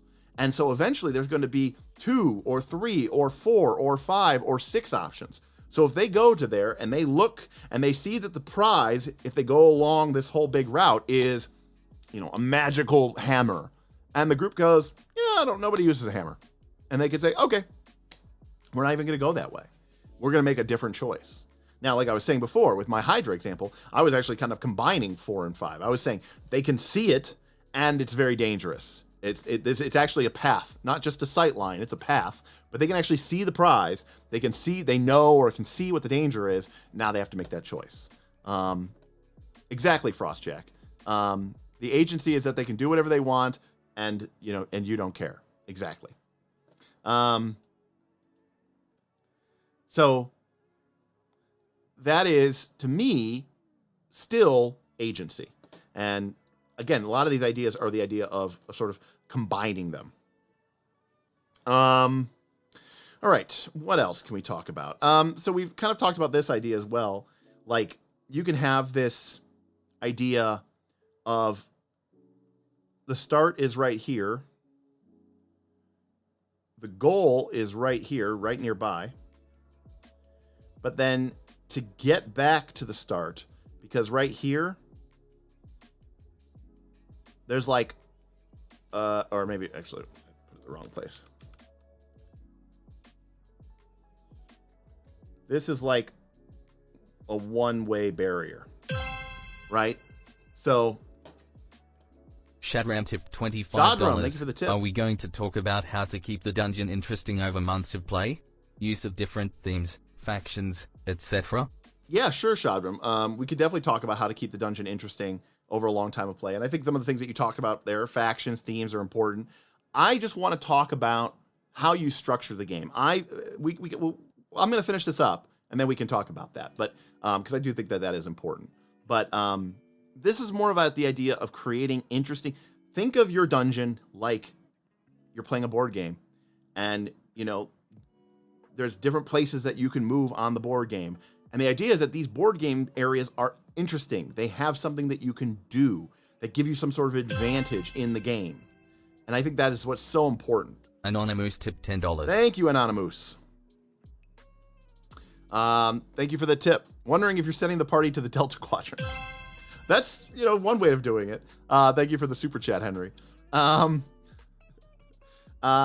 that's kind of the idea. But, in a classic dungeon design, and again, the players might be aware of this. This is the Indiana Jones thing. This is, the treasure is, the players know that when they do something to the treasure, the wall of force is going to drop behind them, or the wall of stone is going to seal up behind them. And, again, don't be afraid to let clever ideas beat your trick. But also don't give them a free lunch. Don't be like, I use Mage Hand. Make it heavy enough. Make it far enough away that, the party, they might sit there and try to scratch their head. And maybe the party says something like, well, Derek, if I had, access to telekinetic maneuver, could I jank it, yoink it? And I might say, sure. If you had access to telekinetic maneuver, you could probably do it. Maybe. And they say, okay, well, we could come back when we're level 5 and we have access to telekinetic maneuver, or level 3 or whatever. And you could say, that's fine. And that is the characters using their higher level abilities to solve an issue. But at level 1, they might not have that capability. But if they know that the stone is going to close behind them, and now they're going to have to sort of make their way, they're essentially cut off from their exit, and they have to make their way through sort of a big dungeon, kind of cut off behind enemy lines, if you will. That could also be part of their fun and their planning. Like the group could say, okay, today, this isn't something, you don't have to make this decision today, because the fate of the world isn't resting on you. The party sees the cool magical item, the golden idol, and they say, okay, and then they see that the rogue sees the falling stone block, the party puts one and one together, and they say, oh, okay, we grab it, the wall closes behind us, and now we have to find our way back. We're not sure how or where it leads. Okay, we'll come back tomorrow. We'll make sure that we have extra food, extra water. Maybe we'll buy a couple extra healing potions or scrolls of, or torches or whatever, and then we'll go do it. The party will go to town. They'll prepare for this little heist, this little mission, and then they'll go and do it. And the stone will fall behind them just like they suspected. And even though they're trapped, they'll feel smart because they'll go, see, we knew that was going to happen. We prepared for it, and we feel empowered by our decision making. And that is what is so critical and so fun, not just to Megadungeons, to be honest with you, but to TTRPGs in general. So, a couple more that I want to sort of go to, and then we're going to get to what Shadran was saying about making it interesting. Seventh one. This is sort of tied into a classic example. You probably know this from like a video game. But you have a start, you have your goal, there's sort of a path, and there's sort of a powerful monster that patrols, and I say patrols, but it could be lairs, this area. Got it. Area. So the group knows how to get to where they're going. But while they're making their way through these passages and these tunnels, and then when they're making their way back, they have to be on the lookout for this creature that is on the move. This powerful foe, right? This, lumbering hill giant, this purple worm, this kind of guardian defender. And again, suddenly maybe stealth becomes more, appealing. One of the things that annoys me about Pathfinder 2 is that, strategy, very correctly. If you watched my shorts, you know that in my dungeon design, I also have, in my initial dungeon room, I have this shaft that is in the floor. And it actually, unlike the sort of rough excavation in the ceiling, how they entered it, this is a smooth made, manufactured shaft that leads down deeper into the dungeon. And if the party was so bold or so willing or so brave or so foolish, they could, mount ropes, tie them to the nearby pillars, and descend into the depths of the dungeon. I'm talking about going down to level 3 or 4 of the dungeon, where the encounters would be that much more difficult. But in the meantime, this represents sort of a problem, because I like to envision that there's some sort of evil monster. Now, on level 4, this might just be a generic, ordinary monster. But on level 1, it's like a boss. It's scary. And I kind of thought about the idea of because imagine like a shaft that's only like, 4 feet across, and there's this giant spider, very, very reminiscent of Shelob from Return of the King, and how it can just fit into places that a creature of that size shouldn't be able to fit. And so you never know when you're coming back to this room or when you're climbing down the rope to even enter into the dungeon. You never know if this giant spider is waiting for you, lurking for you. And there's this idea of we want to be here, but we don't want to be here. We need to be on sort of our toes. We need to be on our best behavior. We're dealing with another puzzle. We're trying to solve another problem. And, that is definitely something that I am inspired by in this particular instance from sort of this idea of this monster patrolling an area. GM Scott says the Fell Reaver in the Outlands. You're talking about World of Warcraft. I was like, what, the Fell Reaver? And I was like, that name sounds familiar. Absolutely, the Fell Reaver in the Outlands. If you ever played EverQuest 1, it's like the hill giants in the Plains of Karana. It's this idea of this monstrous creature where fighting it is not an option, at least not now. And again, going back to that, PCs feel like they're a badass. Maybe the party successfully avoids this monster for, the first couple levels of the game, and then they move on. They go down, they're level 3, 4, 5, 6. They're down all the way down on level 5 of your dungeon. The party is level 6 now. And then one day, they're back on level 1 doing something, or maybe passing through, and they encounter the creature. And then they gotta go, wait a second, we're like 6 levels higher now. This creature is level 6. This is a trivial encounter for us. And then they just wipe it. I can tell you from experience that there are very few things as satisfying as the PCs being afraid of something, maybe even getting killed by something or getting messed up by something in their past, and then really taking advantage of the power fantasy of D20 and coming back later and kicking its ass. Like, that is very much a D&D type moment. And I think it's a very cool and effective and fun tool. I should also point out, which, I'm spoiling, it doesn't really matter, but like one of the ideas that I have for my dungeon, which is sort of, again, evolving, now we have a second room added to our first room, excuse me. Okay. One of the ideas that I want to put into my dungeon is this idea that this shaft has sort of like, maybe has like some sort of ancient runes around the edge of it. Like there's flagstones, like almost like a little bit of a well, like a little bit of a lip. And that they might find a way to like, kind of almost like an iris, like a Stargate or like a aperture on a camera. They might find something later on that lets them close that and seal that. And so it's a way of them dealing with the monster patrol without actually having to kill the creature. But, maybe they find something way over here, maybe even off this screen, right? Room 13 or 14. And they find this device. Maybe it's like an old brass wheel, or maybe it's some sort of arcane ritual or something or what have you. And maybe they've found clues throughout the dungeon that suggest that there is a way to close that yawning portal into darkness. And maybe that becomes a goal of the PCs. And then you've just created a new cycle. And maybe you have a way to get there. And maybe there's 2 ways to get there. And then the party gets there, and then they close it, and then the shaft seals. And now we don't have to worry about the demon acid spraying spider anymore. Is that really a win? No, but the party will feel clever, and more importantly, they will feel like we're sort of the masters of our domain.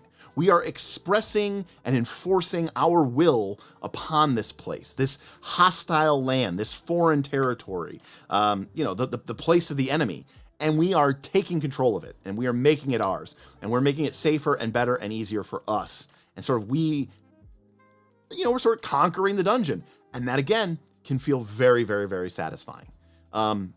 And all these things are just sort of, again, sort of tied into one another, but, yes. Okay. Strat, you're not wrong, but now they are the masters of sealing it. They could always unseal it, because maybe a couple levels later, they're now level 3 or 4, and they say, you know what? We want to go down. We want to go down the well into level 4. and we want to fight. And then you find out, by the way, on level 4, that was just one spider that had particularly had a taste for the surface and maybe had sort of put together that it could climb up that shaft and prey on the weak creatures. Down there, that's just a monster. Like, there's dozens of them. Like, and now you're fighting 4 of them at a time. And then, like, that moment of, like, exploring it, like, and realizing that the one monster that was used to be the scariest thing in the world is just down here. It's just, oh yeah, there's 3 of them in a fight. Oh, there's 4 of them in a fight. You're like, oh my God, this is so intense and this is so crazy. Exactly, Gid. Right. They open up again when they're higher level because the party has power. They have control. They're gaining sort of, in games like Fate and Powered by the Cyclic, we talk about having narrative control and control of the story. And I know a lot of people have problems with that. In a Megadungeon campaign, you think about it in terms of control of the dungeon in a very, real or simulationist sense. And that's where the fun of the game could come in. And Gid says, that was just the rogue baby. And I'm not sure what you meant by that, Gid, but that's a great point, because if the party discovers that this mechanism, or that there is a mechanism that can seal this off, and you have this master plan that the party has to find the ancient brass wheel, which has been removed, and then they have to go deeper into the dungeon, and then they have to find, the actual mechanism, and then, okay, we found the wheel, we found the brass wheel, and now we bring it to the place with the mechanism, we insert the brass wheel, and now we can turn it to seal the shaft that leads the well into darkness. Well, maybe the party never finds the brass wheel. Maybe the party finds the mechanism, and they realize, oh, this mechanism closes that shaft. And you're like, yes, you must find the brass wheel. But the thief goes, hey, GM, bullshit. And you go, yeah, that seems reasonable. Make a thievery check. And they pass it. Give it to them. Because your rogue is cool. And your rogue is awesome. And your rogue is a skilled adventurer who put points and proficiency and item bonuses into their thievery skill. And you know what, DM? We don't have to just do whatever you want to do. This isn't a video game where you absolutely must go to here to get the MacGuffin that you bring to here to do the MacGuffin so that you can open up the pathway to the thing. This is D&D, and the GM is the greatest information processor in the world. They are able to handle these differences. If as a GM you sit there and go, no, you must get the brass handle so that you can turn it, you are no better than a computer. In fact, I'd rather run with a computer than you, because the computer at least will be fast. You're going to be slow, and you're just being a robot. Don't be a robot. Be a human being. Listen to your players. Hear what they're saying and respond in kind. It doesn't mean give them a free lunch, but it's well within your capabilities and your rights to say, yes, and here's the DC, or yes, and you have to do this thing first. And if the party says, yeah, that sounds good, then you've made this awesome agreement and arrangement, and then we roll the dice and we find out what happens. And that's what makes the game so exciting and fun. Oh, you were saying it's a rogue baby. Yes, that's also totally acceptable as well. In fact, Gid, maybe you find out actually that all of those spiders, which are huge or large in Pathfinder 2 terms, are just hatchlings, and that down on level 4, there's the brood mother, who is this huge, hulking, fiendish, horrible, terror-inducing spider queen, and that's what you have to fight. And you've almost foreshadowed her all the way back to the beginning of your game with that very first spider in the well, and it'll just feel like such a natural conclusion, and your people will probably talk about it for a very long time to come. All right, let's finish this up. Okay, next we have the Monster Patrol. All right. The idea of the dungeon changing when you achieve your goal. So we start here. We have some sort of path that takes us to our goal. And then we come back to our start area. And the idea here is that, the nature of the dungeon changes when you get to the goal. So, for example, imagine if the party, let's reverse it. let's say that when the party entered the dungeon, the shaft was closed. But then later on, the party goes into the dungeon. They find their goal. They find the treasure. They find what they're looking for, and they get it. And when they do that, that's what opens up the shaft. Okay? So now they have, they have altered the nature of the dungeon because they achieved their goal. And again, you don't have to beat them over the head with this, but I don't think that this should be a gotcha. But I don't think you have to necessarily like come out straight out and tell them, although I don't think it's the worst thing if you do that. But again, this is where the dressing and the lore of your dungeon can help inform the PCs so they understand the consequences of the actions that they are about to take. That when they draw out the sword from the stone, they already know from runes that are etched around the plinth that the stone is setting in. Or maybe there was a different chamber that the party had made their way through, where there was an ancient library or a mural which depicted this sword being placed in the stone and a great evil being sealed away in the depths of the dungeon. And the party, like a puzzle, figures it out, and they go, okay, I get it. The sword is really sweet, but if we take it out, we are gonna open up that shaft and release something evil into the dungeon. I don't know. What do you guys think? Now, the good news about most people and most adventurers is that, the devil may care because, they're adventurers, and PCs, play your PCs like a stolen car, right? Like that's the beauty of D&D. You can take these sort of insane risks with your player character that you would never take in real life because you only get one life and you've got responsibilities, maybe to yourself, your family, your friends. But in D&D, you're only just, one character sheet or one path builder, refresh away from a brand new PC. So your characters are free to take sort of more, adventuresome, heroic choices. And so your characters tend to still go with those decisions.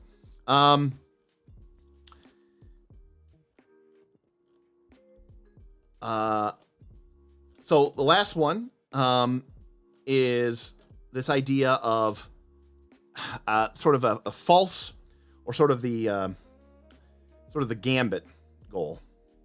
So we start here, and you present the players with a goal, but then there's an option to get the better goal. And the idea here is maybe this is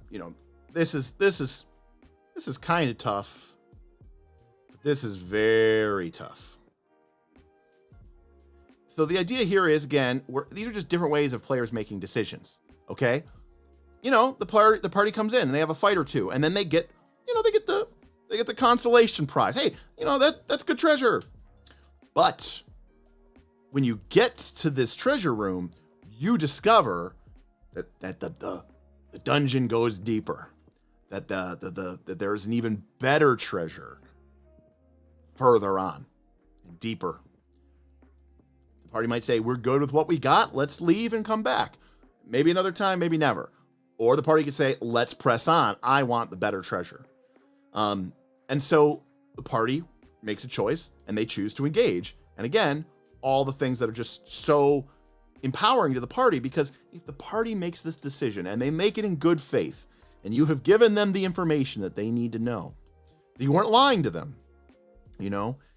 Again, I'm making this stuff up here, but they found a +1 sword here, but here there's a +1 striking sword, and they're level 1 PCs. And that seems like that is something that's incredible. And you're not lying to them, and you're letting them know. But you also tell them, guys, the fights from here to here, they are all severe, or even higher. Maybe they're severe plus, not quite extreme. And the party says, Derek, and again, they don't have to get this +1 striking sword. The future of the universe doesn't depend on it. Varesia is not going to be destroyed. Magnamar and Sandpoint and Corvosa aren't going to be burned to ashes if they don't get the +1 striking sword. They just want to maybe get the +1 striking sword because they want a freaking badass sword at level 1. Thank you, Phantom Prince. Appreciate it. Whenever we have a goal like this, I always have to add in the super chats because the super chats don't get added into the main goal. So I appreciate the tip and appreciate the super chat, and thank you so much for joining. Also, I think I read that you joined the Patreon, so welcome. I'm sure I'll get onto the Discord and say hi to you there. So the group goes, and the group gets the +1 sword, and they say we're gonna press on, and they do, and guess what? Maybe somebody dies, maybe the party TPKs. That was their call. That was their decision. Now, there's a lot of different ways that you could choose to handle death in your game. It could just be that the party wasted the session.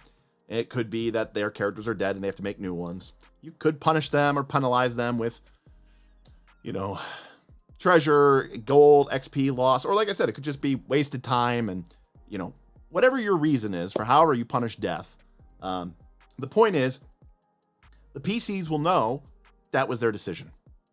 That was their call. And they're not going to regret you. They're not going to resent you for doing that. And Shadram, you asked this great question. You said, push your luck in board games is a lot of fun. Agreed. And it's fun in D&D as well. Is there a way to punish players for doing something other than killing the PCs? Absolutely. And one of the ways to do this, even though I poo-poo on it a lot, when we're playing with a Megadungeon, you get a lot more freedom than you do maybe in an AP. Things like curses, which don't go away unless they get removed curse. But if the curse is high enough level that the PCs are too low enough level to deal with it, that could be a fantastic way to punish your players. Instead of killing them, maybe the altar that they were trying to mess with curses them. Or maybe they get diseased by the monster that they're fighting. There's a lot, or poisoned, right? There's a lot of different ways that you can mess with their characters that don't necessarily kill their characters. But, Shadram, the main reason why we poo-poo killing PCs in Pathfinder 2, in the normal context, is because the players don't have a choice. I went out and I bought this adventure, and my party has to fight this encounter. This is the dungeon. This isn't the dungeon. This is the adventure. This is the encounter they have to fight. There is no choice. If they choose not to fight the monster, then the adventure's over. And, the tribe is destroyed. The Broken Tusks are killed. Then Sandpoint is, left in ruins.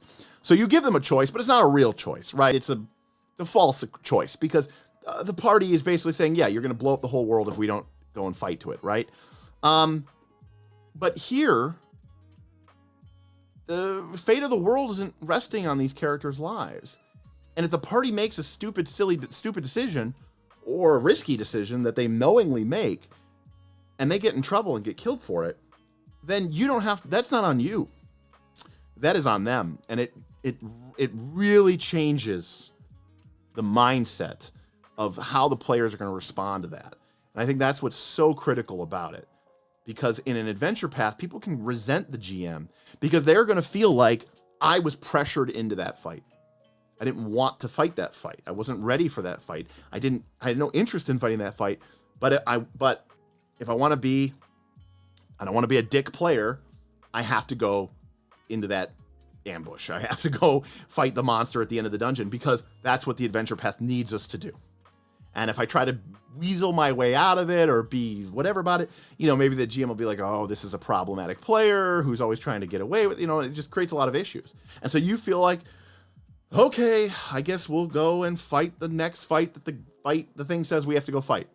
And then if your character dies, you're going to say, see, I'm mad at you, GM, because I didn't want to fight that thing anyways. And you made me do it, or the adventure made me do it, or social pressure made me do it. In the dungeon like this, none of that exists. You could just turn around and go home. Take your +1 sword, call it a day. So, that is, kind of where I think you have that sort of advantage over an AP.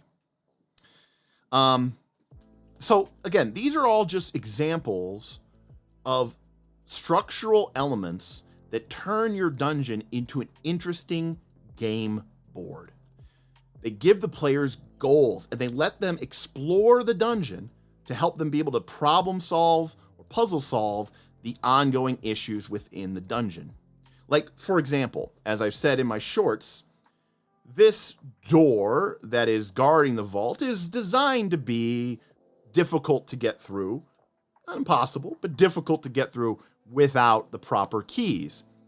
But to the left and right of it are two gargoyles, which are sort of in stasis. They're statues, but they're like in stasis. And I said maybe they are designed to come to life if someone starts trying to mess with the door in a way that they're not supposed to. If someone starts digging at the stone or breaking through the metal, the gargoyles will come to life. And I don't know it depends on what system you're playing in, but 2 gargoyles is probably a nasty encounter for level 1 or 2 PCs, and probably enough to make them be like, okay, we don't want to mess with this. But if there is a world in which the PCs figured out a way to trap the gargoyles in these positions and then start messing with the door and the gargoyles come to life, but they can't get to you, and you have time in order to break through and break in and get to the treasure, that to me was that's not a failure of the game. That was a total and complete win, of the game. And it's so crazy to me because so much of what we saw in Pathfinder 2 was a response to people doing stuff like this, what I just described with the gargoyles and stonewalling them in Pathfinder 1 during an AP, and GMs being upset and going on to Paizo forums or Reddit and complaining about how the PCs used ability X or spell Y or magic item Z in order to cheat the encounter. And the GM felt, like they felt slighted because the party was supposed to do this. They were supposed to be a good boy, be a good girl, go get the 2 keys, fight the 2 things, and put it in, and then after they had the 2 cool fights, they get the 2 keys, they put the keys into the doors just like a video game, and then they go through the door and then they get the treasure at the appropriate time. But because Wall of Stone is broken, or because Stone Shape is so OP, because they did this thing and then they basically painted the gargoyles into a tomb, and then they started messing with the door, and then the gargoyles came to life, but they couldn't get out because the stone was too thick, and yeah, like, to me that's awesome. I don't know what to tell you, Exactly, GM Scott, exactly. Help us, Paizo. The party is doing shenanigans. And there was, I see this in 5th edition forums as well. There's definitely this feeling, I think, that is somewhat pervasive at times that says that, like, if the party is doing something creative, they are somehow cheating the game. If they aren't encountering it the way that they were supposed to encounter it, if they aren't dealing with it the way they were supposed to deal with it, then they are cheating. And I couldn't disagree with that more. So those are just sort of 10 different mechanisms that I use, they're kind of like algorithms that I keep locked in my brain as a way to make the game interesting. And along these paths to goals, I provide information and history and lore about my dungeon that, in theory, helps the party achieve their goals. It helps them do the puzzles and the problem solving. Because nothing is more satisfying as a game master than when the party is legitimately interested in what you have created. And they understand that when they pay attention and they look at the clues, and they write down things in their log, and they remember things, then they get rewarded for that. Not just, it's just fluff information that doesn't matter. No, this stuff matters, right? If the party finds a rumor back in town, or someone pays extra close attention, and they look at the gargoyle statues, and they see that the gargoyles, while clearly made of stone, seem to have dried blood on their fingers. Someone might go, wait a sec, guys. I think these gargoyles come to life. And maybe they were about to mess with the door and they were about to kill the party. But the party says, whoa, okay, let's not do that. Let's figure out what's going on here first. That's a great moment. That's a great moment in RPGs, because the party is really using their information and they're acting on it. And that's the key. And, you know, it's just fantastic. Let's see, Mike. What did Mike say? How else would we have awesome games if we don't do it with if we don't go with the players, pull out of nothing and imply that was the awesome path we wanted the whole time? Exactly. Yeah, right. Exactly. My party killed the BBGEG of Age of Ashes in like 2 rounds. Everyone loved it, including me, the GM. Sounds fantastic to me. It sounds like the party kicked ass, took names, and, you know, loved it. Strat, obviously, you know, right on point here. Information is truly the lifeblood of TTRPGs, and nowhere is that more important than in a mega dungeon, than when exploration is the most important part of the game. Provide actionable information, and engagement will go up, and immersion will go up in turn. 100%. 100%. Couldn't agree with that anymore. Well said. And that's why recall knowledge is such a well-designed skill. Well, you know, it's funny that you say that, GM Scott, because it is tough.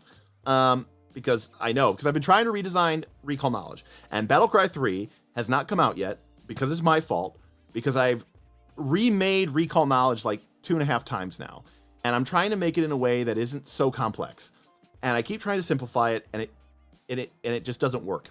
And unfortunately, I think the final result is going to be that it is going to be not complicated but lengthy. But so, you know, not necessarily complicated or complex, but just have a lot of, you know, moving pieces to it. But part of the reason I want to change recall knowledge is because I want to encourage the players to ask questions. That is my biggest problem with recall knowledge, is recall knowledge ostensibly isn't really about asking questions. I mean, you can kind of use it that way, and I know that probably a lot of people do. But recall knowledge is sort of more like, hey, GM, tell me what plot relevant information is in this room. And I just don't like how the recall knowledge is structured. And, you know, I'd rather it be something tied to gaining your information automatically, or having recall knowledge be an ace, be a source of advantage. The same way that we talked about earlier about having to find the mechanism to seal the dark shaft, the well of darkness, and you needed to find the brass handle. Okay, but we never found the brass handle. Okay, but we have someone who's really good at thievery, and they can close the mechanism anyways without the brass handle. Recall knowledge should be the same way, where yes, you put it into your dungeon that someone could figure out this, but with recall knowledge and using the PC's abilities, you gain this additional insight, this additional information that, again, allows the player to still solve the puzzle. The biggest mistake you can make with recall knowledge is having that solve the problem or solve the puzzle, because it makes it a boring puzzle. It's like if you're solving a crossword puzzle and there's an option that says, give me a hint, and it just fills in the crossword puzzle for you, or it just fills in the word that you're stuck on. And you're like, that's not what I wanted. I wanted a hint. Don't just tell me the answer, because you're stealing from me the whole point of the puzzle, or the whole point of the problem solving. And what's the point of the puzzle? To feel smart. If it just gives you the answer, you won't feel smart. Let's see here.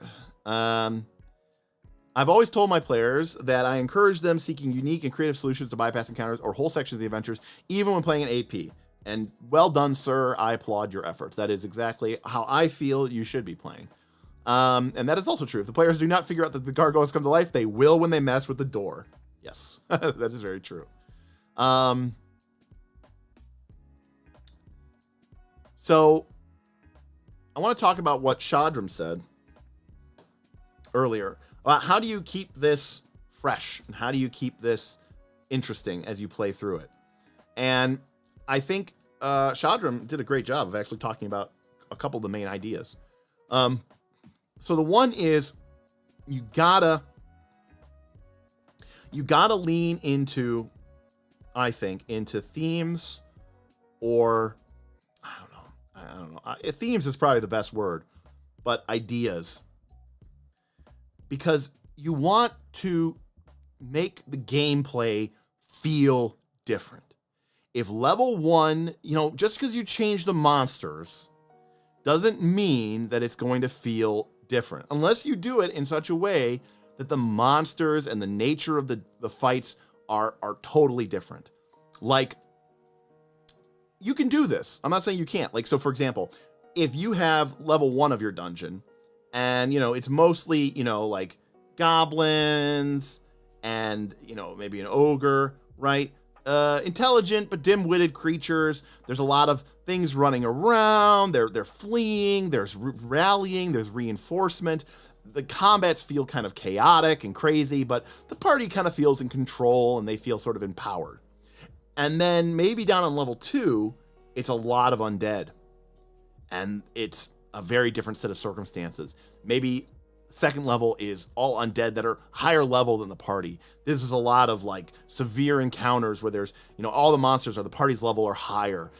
There's terrifying abilities that, we're new, and the party has to do different things. And then you come to a section of the dungeon where there's a ton of traps, or, there's a lot of magic or spellcasters. You want to make sure that you are, sort of using all the buffalo. And you want to sort of make sure that the party is experiencing different challenges, not just to the player, but to the PC as well. And this goes for almost every AP ever. Maybe, and again, I'm talking about levels, but these could also be sections or areas of a level, because you never want to force the party to have to do something that they don't want to do. But as an example, if you had a section of the dungeon, you could even think about this from like a meta perspective. If you had a section of the dungeon where it's really hot and you're like, the theme of this level is fire damage, and it's going to be hot. People are going to get fatigued or take damage if they're here over time. And on top of that, all the hazards, most of the monsters, they're going to be dealing fire damage. And then most of the things on the level are going to have weakness to cold. And when you design that dungeon and, you have a level 2 party and you're like, okay, and there's these are all mostly level 3 monsters or level 3 encounters. If the group goes in there and everybody has, Ray of Frost and, doesn't have, and I'm picking low level, but it could be level 5 or 6 or 7. If the party goes in there and they all have that, no one has fire resistance and no one has endure elements, it's going to be really tough and really challenging for them. It's a problem. It's a puzzle to solve. The party says, oh, we should retrain a feat. We should take some new spells, prepare different spells. We should maybe buy some magical items that'll give us some fire protection, or get a potion that'll give us fire protection, because we know it's going to be really useful in this situation. The party does that. They go to that dungeon or that section of the dungeon, and guess what? They have a real easy time with it because they were prepared and they feel like they are rewarded. And guess what? That solution to that problem, great. But they're not doing that every level forever. That was that one instance. The next time they deal with something, maybe it's something different. Maybe all the creatures are really stealthy, or maybe all the creatures are invisible or concealed, and characters have to have really good perception scores, or they have to have see invisibility spells or true seeing spells. You're challenging them in the game system and as players to come up with unique and novel solutions to a variety of problems. And the game presents you in sort of good ways, although they don't do a good way of exploring this to you, because there's certain things that just naturally become available to you as you make your way through the game. Things like flying becoming available to you. If early on you have a theme where the solution is, oh, go fly, that's not a really good solution because no one can fly at level 1. But if you start getting the characters to the level where they're 5 or 6 or 7 and they would have access to flying, and suddenly you introduce a bunch of encounters or a bunch of monsters or a bunch of rooms or a bunch of whatever, traps, hazards, that require the ability to fly, the party is going to feel like this is a new challenge that we've never had to deal with before. Now we have to kind of learn this whole new part of the game. If your combats and encounters at level 13 feel fundamentally the same as your encounters did at level 3. You're just maybe attacking with, 10-foot reach because you're large because of, or huge because of enlarged person, and you're using chain lightning instead of lightning bolt. But other than that, it doesn't really change anything. You're gonna get bored. You're gonna get bored. You have to make new and challenges and ideas. And like I said before too, the dungeon changing is a great way to do that because the players did something. Yes, we closed that dark well. We opened the dark well. But also, like you said before too, the idea that there are other people within the dungeon. There's these factions within the dungeon that maybe, the parties isn't necessarily here to kill everybody. That's again part of the problem with encounter-based XP is that suddenly you look at everybody like they're a bag of level up. But if you can get rid of that, then suddenly maybe we don't need to fight these people. Maybe the goblins and the orcs can fight. Maybe the orcs are afraid of the giant spider. And if we can seal off the dungeon to the lower levels and seal the spider away, the orcs will be in our gratitude. Or maybe that was the only thing holding the orcs back. And suddenly the consequence of our action is the orcs take over the dungeon level because now the evil spider is no longer keeping them in place. It also, look, part of PC's abilities are social. And I think this is a fantastic place for characters who have diplomacy and intimidate and deception in order to get a chance to use those abilities in your dungeon-based campaign. Now, is that a primary focus of a dungeon-based campaign? No, but that doesn't mean that those abilities can't be useful in some capacity. And so, yeah, I think that it's a mistake to just literally make the dungeon one fight after another in an endless stream of just random rooms that don't really tie to one another, and it's just another fight, and the only thing that you're interested in is going like, oh, what monster from the bestiary am I going to use next? I think if you do that, people will get bored pretty damn quick, for sure. All right, strat. Let me see. What do we have? 5 people left here? Oh, 41. All right. Respect. Okay, Strat went on a rant here. In a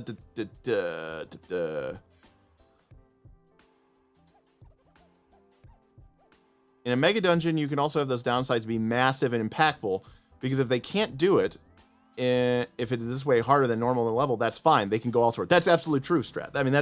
You're not requiring them to have to do anything.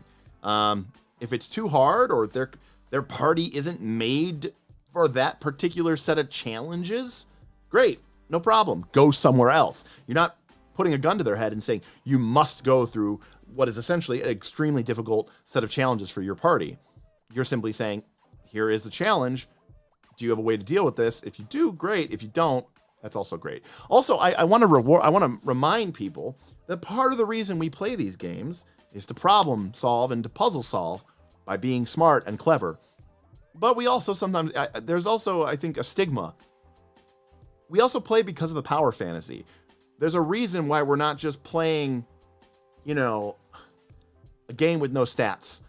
Having a PC and having a powerful PC is a fun and compelling thing.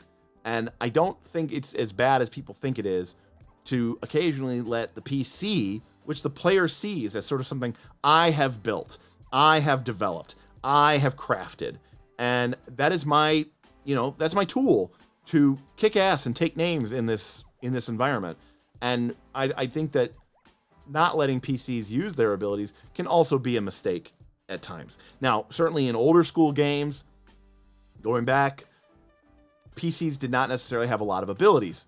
But what they did have, which people seem to lose sight of, is they had magical items. Magical items in the old days were sort of like the feats of today. They were these crazy things, and in some cases even way more powerful, that let you do such incredibly amazing and broken things and be kind of a super character, a superhero. I think a lot of people's perceptions of old school D&D is just that they played at level 1 or 2 and then they died or they lost interest and they went on to do something else. But a high level D&D character was going to have, they were going to be like Batman. They were going to have a utility belt full of all sorts of crazy and in old school D&D, very, very powerful items that could fundamentally, completely change or solve the campaign. And I don't think people having access to that abilities is necessarily a bad thing.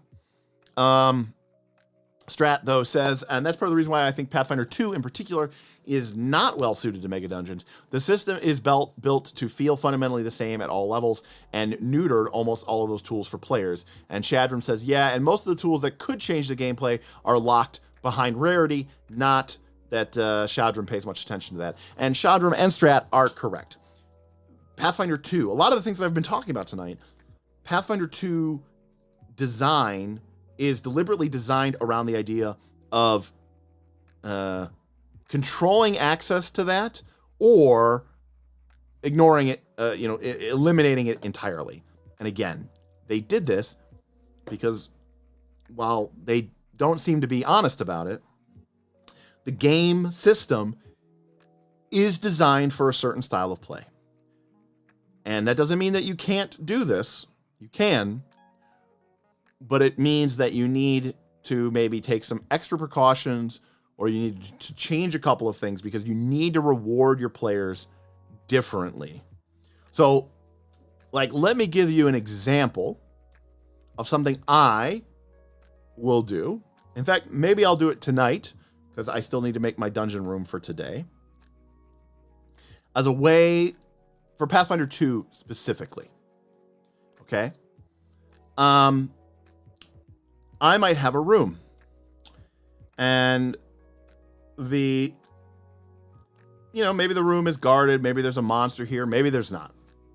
But there is a fountain or well of water on the south wall, and it's filled with a effervescent looking concoction. And the group, through, maybe other parts of the dungeon, or maybe through some recall knowledge checks, or maybe by looking around, or maybe by trial and error, they learn that drinking from this fountain will give you the effects of the heroism spell. And remember, these are level 1 PCs. Heroism is a level 3 spell, so you can't get it till your character level is 5. And it gives you a +1 status bonus to pretty much every D20 roll. And it lasts 10 minutes. So it's going to give you the heroism spell for 2 hours.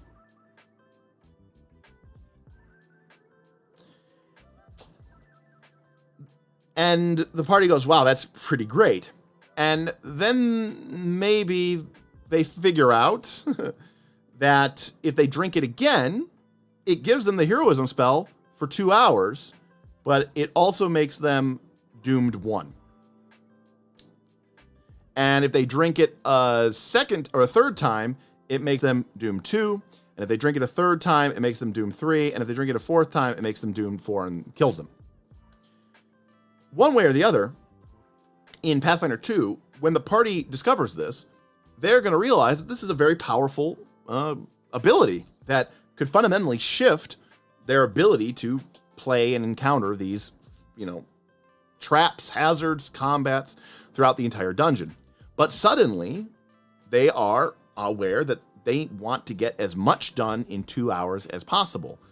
And suddenly that changes the resource mechanic for them, because now time becomes a matter of importance. Not because the world is going to end, and not because the village is going to be destroyed, or not because the bad guy is going to get away, but because the party wants to make the best use out of this really an amazing and incredible buff.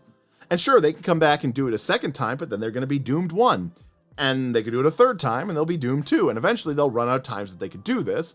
And so there's a pressure or a desire there to try to maximize how much usefulness you can get out of this. And suddenly the group is going to say, well, maybe we shouldn't just, treat wounds and heal to full after every fight, because that's going to use up the 2 hours that we have, and we don't want to waste it.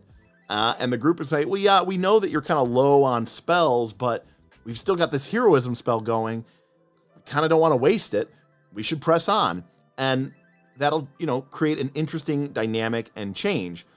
Now, you could do this in any D&D system, but I think something like this is particularly useful for Pathfinder 2, because one of the biggest issues with Pathfinder 2 is, challenging people, challenging their resources, because it's very hard to challenge the resources in Pathfinder 2. Hit points can come back forever. focus points restore. Cantrips are very powerful and scale.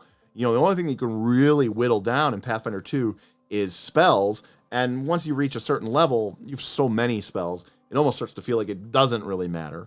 So, you know, you need to be creative and you need to come up with ways. Now, there might be other ways that you can change Pathfinder 2 by doing some dramatic or drastic changes, but it is the case that the game is not necessarily designed as such for exploring the mega dungeon as we know it.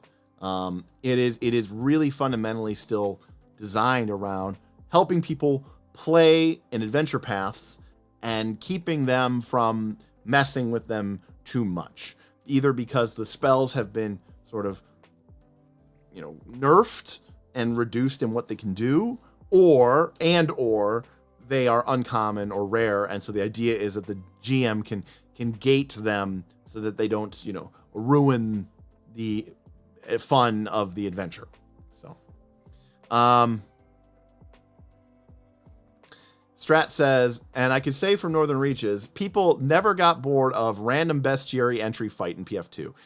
There's a reason it's what I kept running for mostly vanilla NR. And, you know, I'm going to say this. You're probably right. And that is very sad.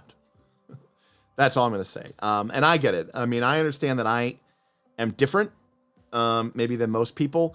I really don't care about combat, especially in D20. And I hear from and this isn't just from YouTube, you know, I hear from my own Patreon, right? The people who sign up, who pay money to be part of our community. And they say things all the time like, yada, yada, yada. I'm going to change this about Pathfinder 2. I'm going to change this about Pathfinder 2, but I love the combat. The combat is so good. I hate the combat. I do. I think it's boring and uninteresting. I don't even think it's particularly tactically challenging. I can honestly say that, having played it now for 3 years, it's fine. It's D20 combat, and so it is as interesting as it could possibly be. But because they eliminated all of the resource mechanics from D20 out of Pathfinder 2, then it is it's not particularly interesting.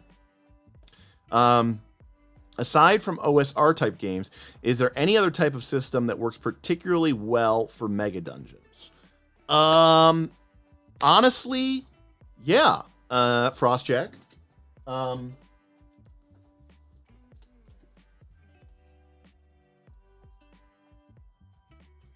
Hold on. All right, I have no idea where it is. I thought I knew where it was. Oh, here it is.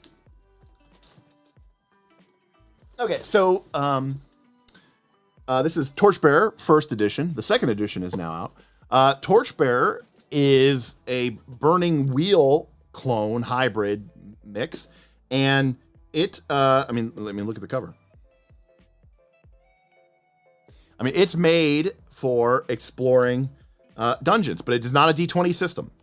I mean, it depends on what you mean by OSR. I think OSR is sort of, it used to mean kind of like basic D&D, but, you know, modern, and using D20s. I mean, this game does not use D20 systems.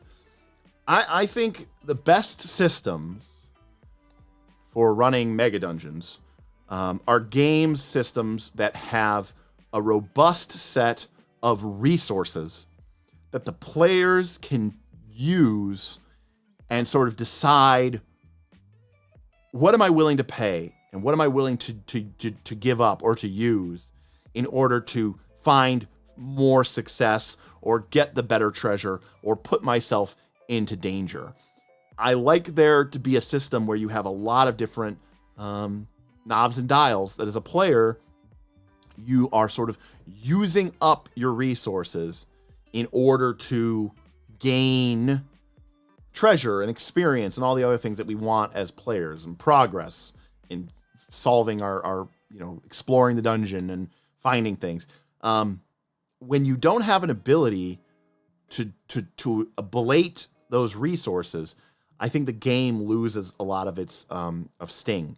So even in a game system like Powered by the Apocalypse, especially the modern versions of Powered by the Apocalypse, some of the stuff coming out of Magpie, which uses a conditions track system and which is very similar to the way Torchbearer works, by the way. So those could be very useful because your characters are going to acquire these negative conditions, which are going to start to impact your ability to play. But this isn't the, this isn't the AP where you need to rescue the prince. If your character gets in trouble, now you have to make interesting decisions because you have to say, well, do we go back or do we press on even though I have this debilitation, even though I have this problem? And that is a very, I think, compelling choice. So I think that's kind of where I would go for that. What systems do I prefer combat in?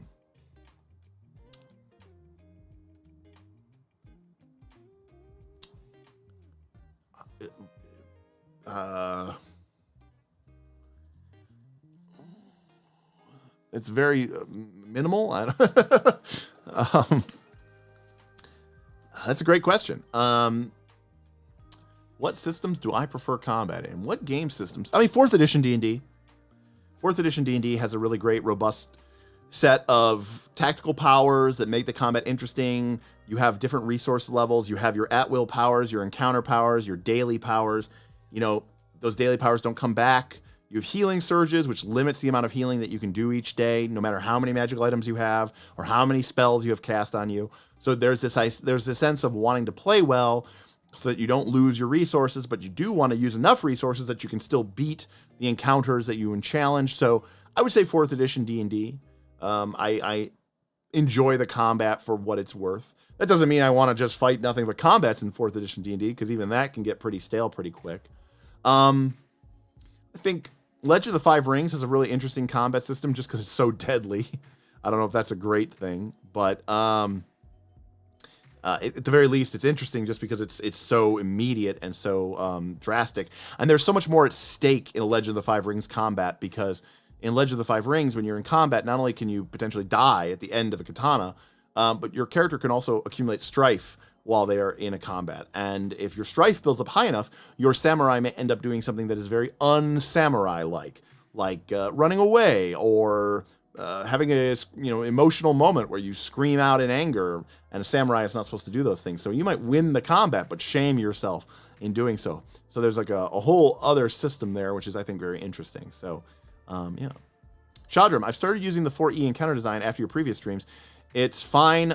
It's fine. Amazing things for the fun of the fights. Yeah, I mean, 4E encounter design I think is really, really cool. I think it's really great. I think it makes the combats a whole lot less, or a whole lot more interesting for sure. Just the idea of rolls and using multiple monsters and the party. Basically, what I do with my combats, to be honest with you, is I take this idea of goals and different ways to get to the goals and of puzzles and problem solving, and I apply that even to the individual encounters. And so each fight becomes a sort of problem, a puzzle to solve. Okay, we've got 2 artillery monsters who can launch, screaming skulls of fire at us. Well, they're really low on hit points, but they do a ton of damage. So we should go kill them. Okay, but there's a moat of acid between us and them, and the bridge over the moat of acid is guarded by a gigantic, brutish, heavily armored creature with a club that is really good at attacking us and making attacks of opportunity. $30.81. Hey, Darth. Stream, but had to tip my hat to the Dungeon stream. Thank you for tipping your hat to the Dungeon stream. Appreciate the tip. Thank you for getting us to 75, and very much cheers on that. Thank you so much for that tip. I think it was your idea, Darth. So I could be wrong about that, but it sounds right. And Darth, of course, is our new hype boss. Darth, hey, what's going on? Did you talk about factions this one? We talked about them a little bit, Darth. I mean, are there specific questions, Darth or Shadram, that you guys want to know about faction, the idea of factions and faction play? Because I think we talked about them on the Night School episodes with Bob. But I mean, ultimately, I think there's, a couple different ways that I like to approach faction play. I'll actually talk about one idea that I use. So this is kind of related to faction play. So bear this in mind that it's sort of thing. So Phantom Prince. So what is factions? It's a great question. So let's imagine, and so this I'll show you my favorite and easiest way to do faction play in a dungeon. Okay? So let's say we have a dungeon, and I'm going to steal a little bit from Bob here. Okay? And on level 1, self-confessed cynics comes in. Breaking news. Did you see the Flick Mace Errata? Wait a sec. Wait, what? There was Pathfinder 2 Errata. Oh my god. Wait, what? What is going on here? There's official Errata? Someone says that it does nothing.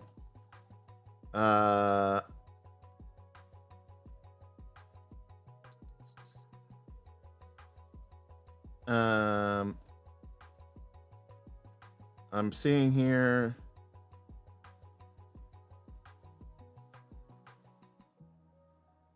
Wait, what errata was this on? I'm on Paizo's webpage.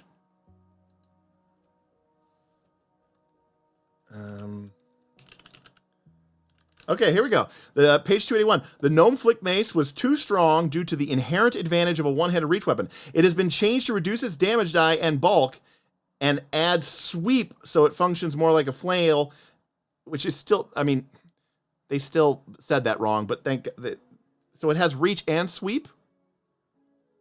No, Nicholas, you're saying sweep instead of reach. I'm looking at this right now. This says it has sweep and reach now. What?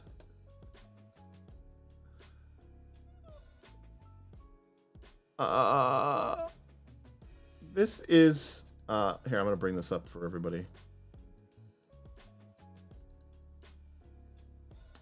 What am I looking at here? Oh, it's a window. All right. So here we go. Here's our Flick Mace.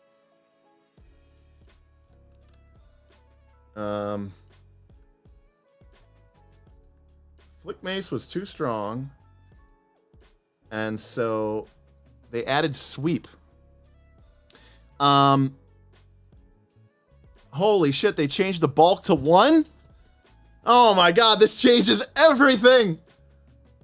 This changes everything. Darth Gorlock, Vince said it first. To be fair, I hate sweep because it sucks to remember and track. Nobody ever, and then Darth Gorlock said exactly what I was thinking. I guess that's an upside because you will never remember sweep. That is at an actual buff. So they made it from D8 to D6. They reduced the bulk from 2 to 1, which was weird that it was one-handed and 2 bulk. Our Gnomish Flick Mace taste completely blown out of the water. The idea, okay, I know we're going to talk about factions. I'm going to talk about the one thing that I do the most of, but it's rant time.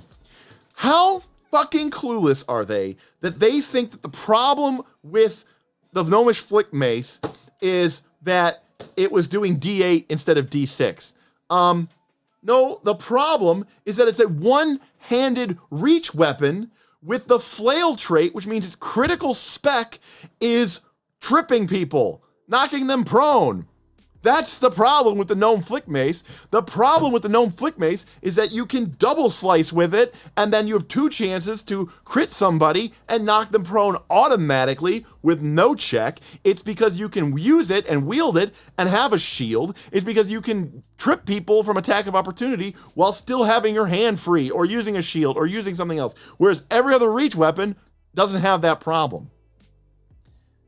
Changing it from D8 to D6 is missing the point entirely. If I was interested in doing damage, I'd be dual wielding picks or having a great pick in a power attack build.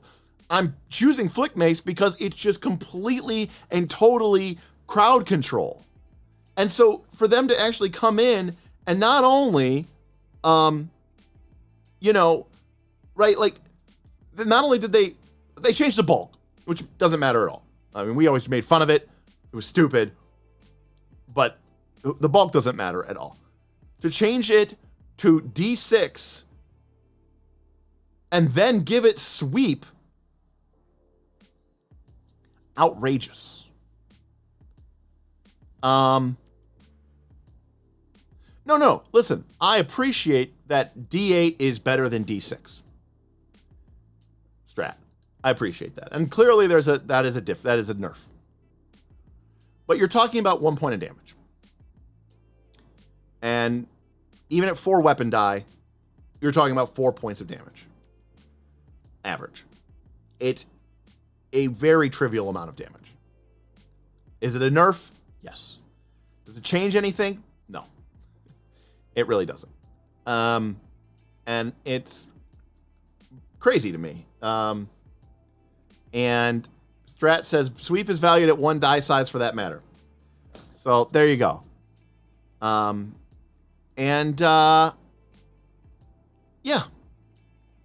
And it's just insane to me that they would do this and then come in and, something as stupid as this. All right. I don't know what else is on this errata.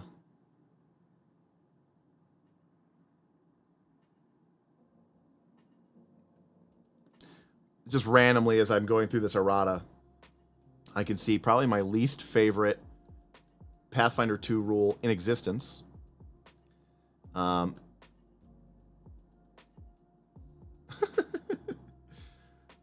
This line here. Just again, tell me you don't understand anything without telling me that you don't understand anything. The cleric's original proficiency put their simple weapon proficiency behind spellcasters who weren't good with weapons, like the sorcerer. Make the following changes. Now you get expert proficiency with your favored weapon and simple and unarmed. Oh, okay, great. My cloistered cleric is definitely happy that now that they're a level 11 or 12, that they now have expert proficiency with simple weapons as opposed to just our deity's favored weapons. And meanwhile, right below it, pointing out to me that for the vast majority of the game, my war priest and my cloistered cleric both have the same proficiency to attack. So frustrating. Anyways, if we had seen this, we would have seen the knockdown crit addressed specifically. Frostjack says, I also like clerics only literally being good with their deity's weapon. I agree with you. It makes a fair amount of sense. In fact, if you want to do it this way, simply say it this way. War priests get master proficiency, but only with their deity's favored weapon. See, there you go. That's all you had to do, right? That's all you had to do. That's it.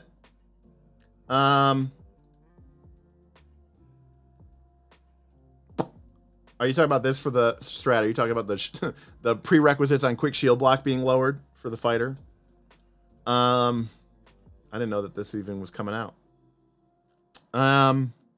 Yeah. Cool. Horse tools. Unclear how spell casting worked.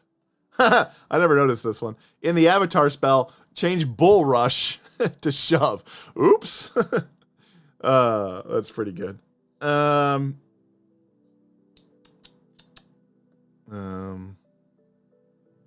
This is actually a pretty decent nerf. This actually came up all the time in Northern Reaches. About the wall size. All right. Anyways, all right. Moving back, I should say. Okay. Let's at least finish this. Okay. So the factions. Okay. What is it? What does factions mean? It means that on our level of our dungeon, we might have 2 or 3 groups of, right? You're going to have individual monsters, right? The the Hydra that guards the waterfall cave, the lone wood golem which guards the altar of despair. But you're also going to have groups of organized people. And in some instances, they might not necessarily even be what you would normally think of as a faction.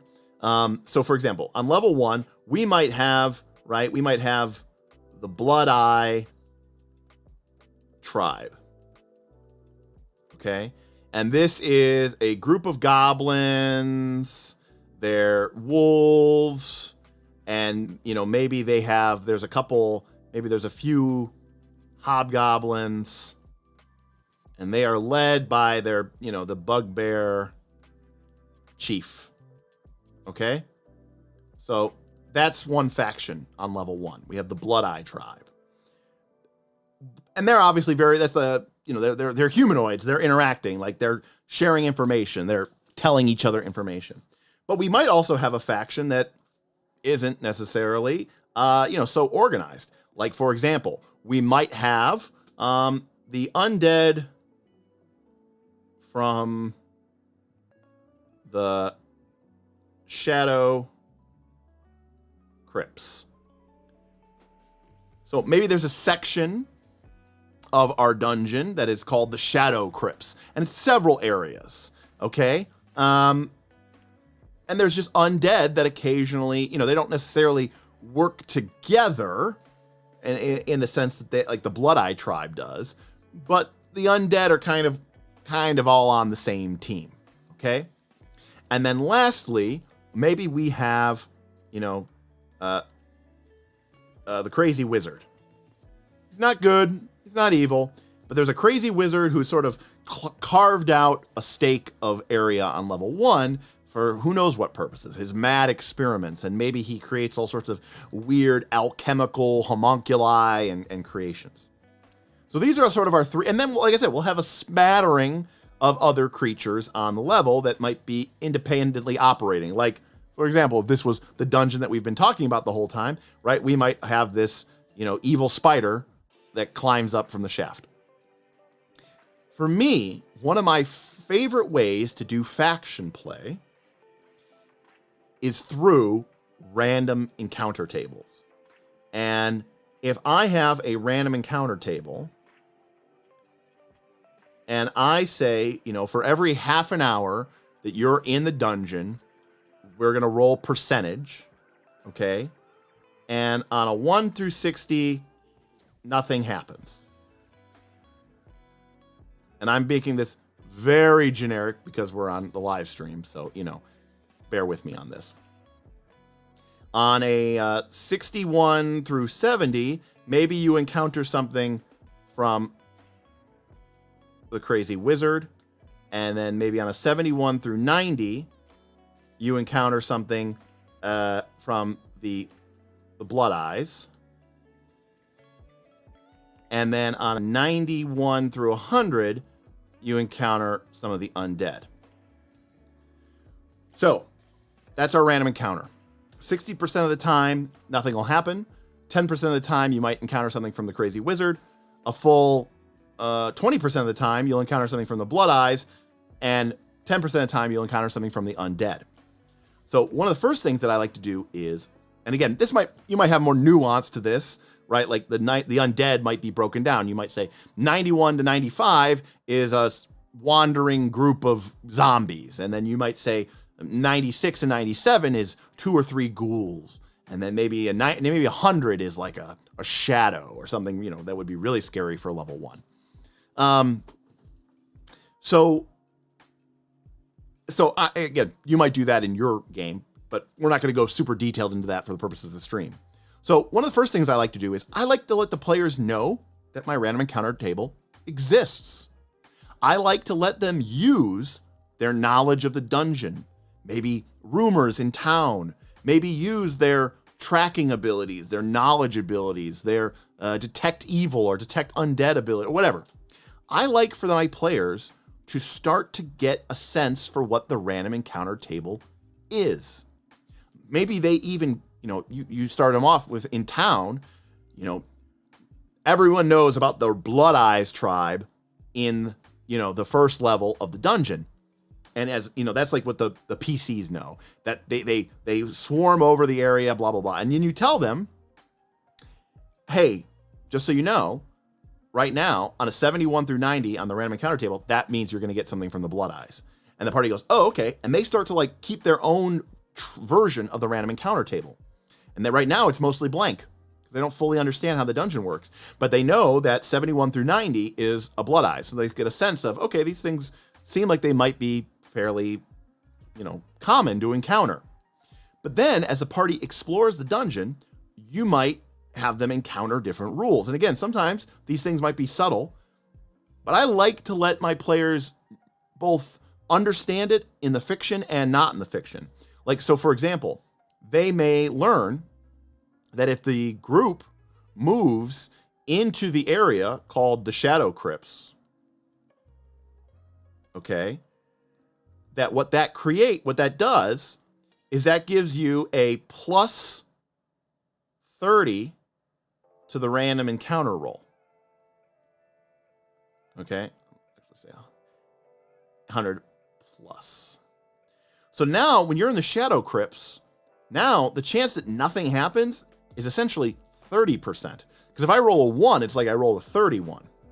But it also means that the chance that I'm going to encounter the undead, okay, is now up. Because right now it's 60%, 10%, 20%, 10%. But if I'm in the Shadow Crypts area, this goes down to 30%. This is still 10%. This is still 20%. But now this is a whopping 40%. So just being in a different area has changed the way, the distribution of the random encounter table. And the group can learn that. Furthermore, if the group goes in and they go into the Shadow Crypts and they destroy the gem of necromancy, which causes the area to be cursed, you could tell them, hey, guess what? 91 through 100 on the random encounter table chart, it's now nothing. Because the undead have been cleared out, and what would have been an encounter before is now nothing, because the undead are taken over, or the undead have been taken out. And the party goes, yeah, that's awesome, that's great. Especially if you're rolling that random encounter table in front of them, and they see the 95 come up, and they know, because maybe after several sessions of play, they have a good sense for what this random encounter table is. But then they come back, and maybe they learn this through the roll. You make a roll, and you roll a 98, and you say, oh, you encounter a patrol of hobgoblins and goblins. And the party says, wait, what's going on? And you'd explain to them that now the Blood Eyes, the party didn't do anything. The Blood Eye tribe, they were kind of being held back because of the Shadow Crypt undead. Well, now that Shadow Crypt undead have been taken out by the PCs, the Blood Eyes have expanded their presence on this level. And now the random encounter table says 71 through 90 is Blood Eyes, and 91 through 100 is, a Blood Eyes elite patrol, right? They have grown in strength, and now they are trying to assert more authority onto the dungeon level. The party understands that by taking out one faction, another faction has gained strength, has gained presence within the dungeon. And this is all done by simply understanding how the random encounter table works, because that is a great sort of emulation of what the current state of the dungeon is. And I've always used these, and Aaron did a battle cry that talked about some of these concepts, and I think that is I think that's a fantastic a fantastic way to use the dungeon. Maybe there's an area of the dungeon that's pretty unpopulated. The only person that would really go there would be maybe the crazy wizard. He's the only person who knows about this area. And so you could say that if you are in the, if you're in the hidden halls, you get a minus, you get a minus 25 to your encounter check. So now, if I roll a 95, right? It's like I got a 70, I'll encounter the crazy wizard. I'll only encounter the Blood Eyes now 5% of the time. But most of the time, nothing's going to happen. And so in a weird way, this is almost a safe area. There's not a lot of random encounters here. And the party might learn that.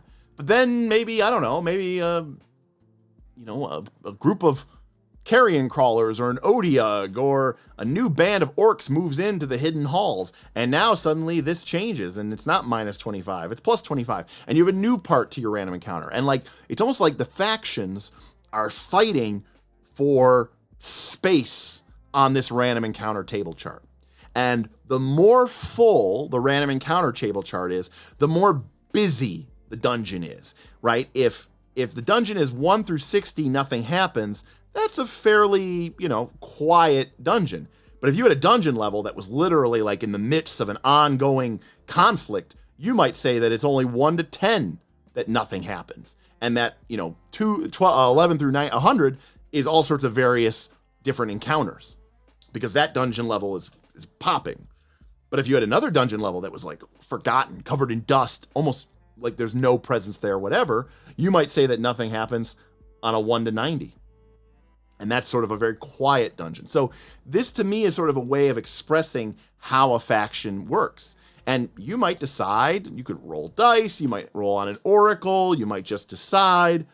Maybe the Blood Eyes grow so powerful, they kill the crazy wizard. The PCs don't take out the crazy wizard. The Blood Eyes take out the crazy wizard. And you remove him from the random encounter table chart. And maybe after the PCs are all said and done, after many, many sessions of play, maybe the random encounter table chart, just looks like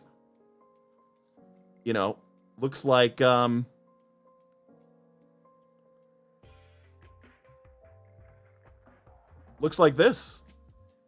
The Blood Eyes have sort of taken over the level.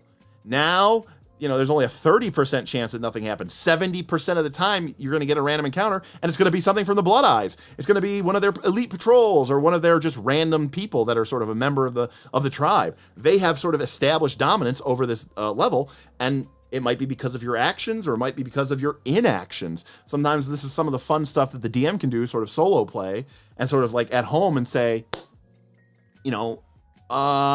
I'll tell you what, I'm going to roll a d6, and on a roll of 1, 2, or 3, or 4, the Blood Eyes, and everything stays the same. But on a roll of a 5, the Blood Eyes take out the mad hermit, and on a roll of a 6, the undead take out the Blood Eyes. And then you roll a d6, and you don't know what's going to happen. And you roll a 5, and you say, okay, cool, the Blood Eyes take out the mad hermit. I'm going to sort of change and sort of develop the dungeon, maybe independently. But more importantly than that, independent's fine. But really, you should be looking at the PCs. The PCs are the element of this faction that is having the biggest influence. If the PCs go in and devastate the Blood Eyes, don't wipe them out entirely, then when you try to decide what might happen when the PCs go back to town and spend a month in town buying magical items, healing up, retraining, and you say, well, the dungeon wouldn't have just stayed the same. Well, the PCs kind of rocked the Blood Eyes. They killed the bugbear leader. They didn't literally kill every hobgoblin. They didn't literally kill every goblin, but they really did a number on them. I'm going to rule that the undead finally take them out. And the few undead that don't, some of the goblins might flee, but most of them got killed. And now there's a bunch of goblin zombies running around the dungeon because the Shadowed Crypts won because of the PC's actions. So that's kind of my go-to for faction play. Let's see.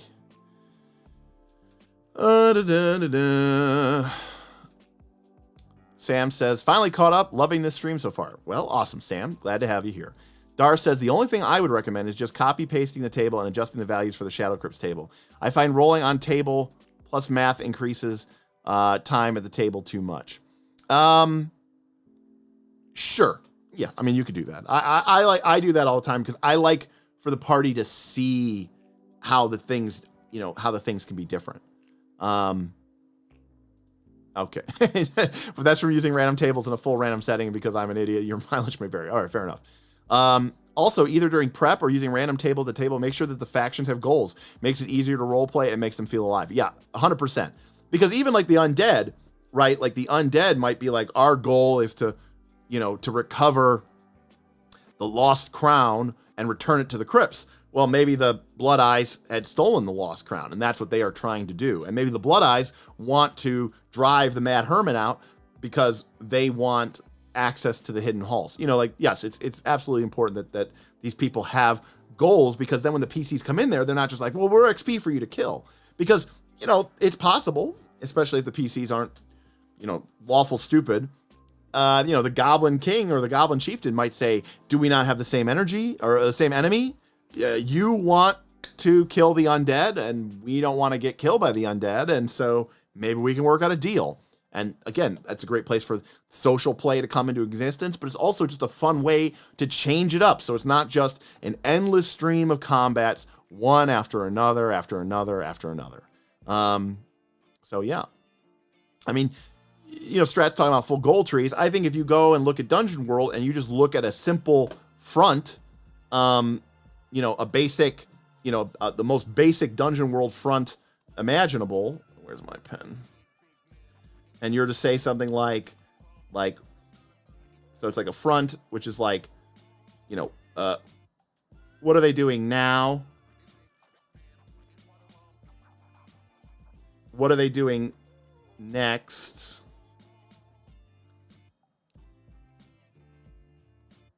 And what's their goal? So make it 3 steps. The goblins want to do this, and then after they do this, they're going to do this. And if they do those 2 things, then they get their goal and they have achieved that, right? So just a simple front, Dungeon World fronts. You can look it up online if you want more detail about it. There's a ton of information about fronts. That's the most basic step there. I mean, you can go down the full Blades in the Dark, clocks, faction play. You can do all that, but just a basic front is a great way to sort of to do that. And I think Dungeon World does a great job of that. So, all right. So people are saying I need to go look at the ancestry rules. Is that what I'm hearing? All right. Oh, wait, well, I didn't even get that far. We knew this was coming. We are making a significant change to how ancestry ability boosts work. Right. We're getting away from racist determination.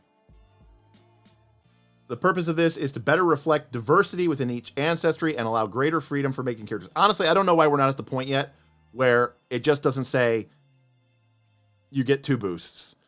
And even for your key stat, just say, put another boost anywhere you want. What difference does it make? I don't understand. At this point, it's so meaningless. It should just be, anyways. We're making a significant change to how ancestry abilities boost. The purpose of this is to better reflect diversity within each ancestry and allow greater freedom in making characters. Although you can still choose the ability boost in the ancestry, every character has a new alternative option, which is alternative ability boost. The ability boosts and flaws listed in each ancestry represent general trends to help guide players to create the kind of characters that the ancestry most likely to pursue the life of adventure. However, ancestries are not a monolith. Cannot believe that sentence just got used. You always have the option to replace your ancestry's listed ability boosts and abilities flaws entirely and just take 2 free boosts. Yeah.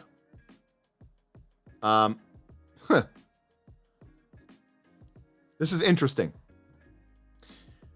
The text above is an alternative open to all characters, not an optional rule.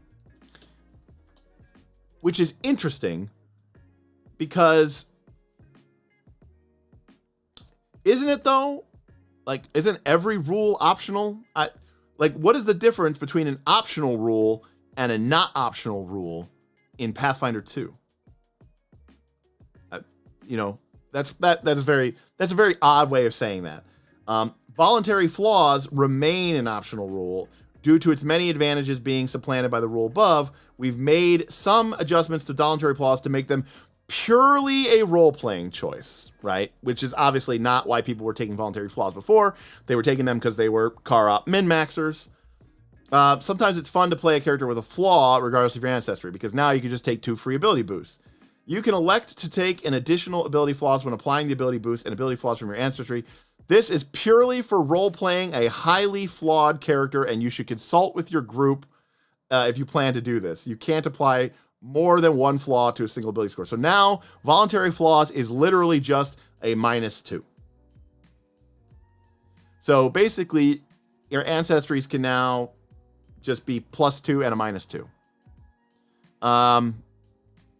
DMs can't say no. That's exactly right. That's kind of what that's what that line suggests, right? Like the rules all say, like, the DM makes the rules, they can do whatever they want, but this is basically like, you always have the options. This is not an optional rule. It's always available. And it's like, but is it though? Maybe for Pathfinder Society. Sure, that makes sense. Okay, Satir. This approach feels like it makes ancestries meaningless. Voluntary flaws are much better. Yes, it does make, you still get feats and features and heritages, but yes, they are moving to, we are moving away from the idea that all dwarves are healthy and that all elves are nimble and that all, half dwarves are not charismatic.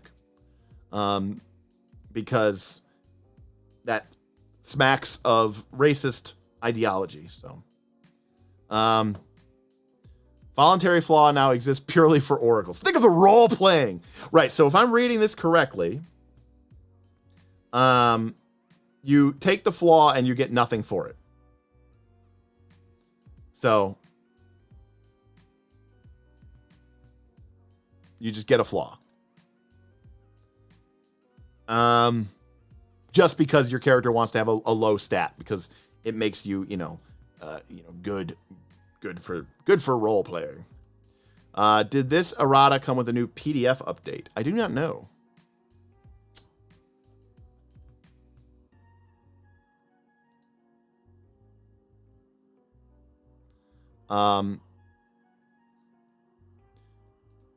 Yeah, you don't get anything for the flaw, by the way. That is, yes, that I'm 99% sure, Strat, that is what is happening. It is supplanting the rule. See, we've made adjustments to voluntary flaws. It is now purely a role-playing choice. Voluntary flaw now just gives you a -2 to a single ability score. That's it. Optional voluntary. Yes. GM Scott, I also like that statement. I like how having an 8 in a stat is considered highly flawed these days. I also love this idea where it's like, you should consult with the rest of the group if you plan to do this, because you're like, I'm nerfing my character. So there's also something important here. They will no longer errata only on new book printings. They will do it twice a year. Gasp. Oh my God. So much errata. It's going to be like 4th edition all over again. Yeah, very interesting. I mean, I'll be honest with you. I 100% expected. I can't believe that this, this even was in the game. So the CRB says human stats can go from 3 to 18. That is true, Strat. NPCs can have stats from 3 to 18. PCs cannot. GM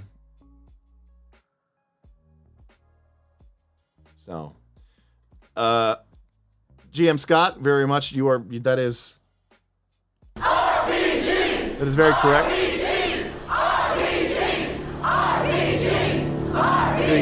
The background ability boosts have always bothered me. I think they're stupid and silly and lame. To be honest with you, half the time they don't even make sense. And then also they just pigeonhole you into, one of 10 backgrounds that actually matches your things. It's just crazy. But the commoner has an average of like 11 and nothing below 8. Yeah, that's a commoner. But what about a very specific NPC? Like if I make the old man of the hermit, he might have a constitution of 6. Because he has that. But listen, I don't know. Again, this does not surprise me at all. I'll be honest with you. I like that they, you can't even do it by the creature building rules. Well, the creature building rules apply to combat creature strat. Even the GMG talks about how you don't have to necessarily build a creature because a creature can be an NPC not designed for combat. Right. At this point, like Pathfinder 2 continues to move more and more towards a gamist reality. And there's no point at this point of even trying to, because the game is so tied to these stats and the stats are so important to the game. You absolutely need to have the stats to function. And so I think we're at the point where it should just be completely divorced from background and race. And I know that's really going to upset people that are into the simulationist aspects of the game, but those things have been kind of drained out of the game. So for sure.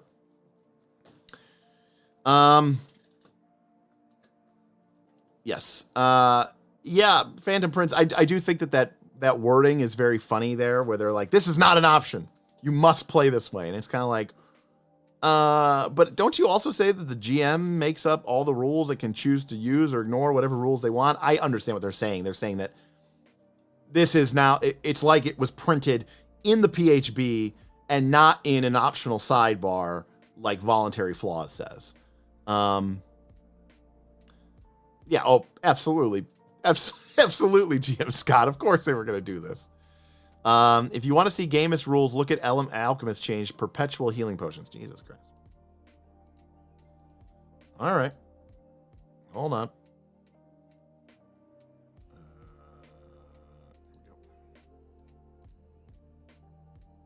Bloop.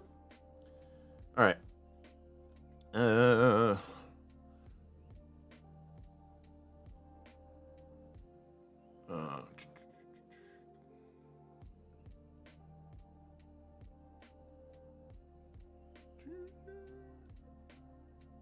All right.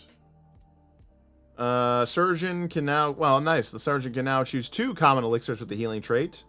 They can substitute crafting for medicine in a broader scope, including you can use your proficiency and rank for anything that requires proficiency, such as, ward medic. So fixing the natural medicine problem.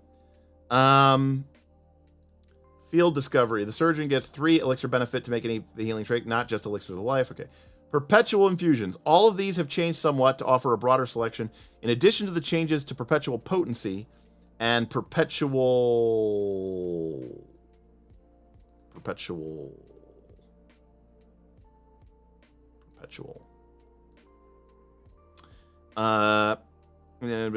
perpetual perfection. There's a new sentence here.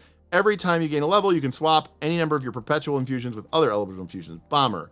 You choose 2 first level bombs. Surgeon, choose 2 first level elixirs with the healing trait.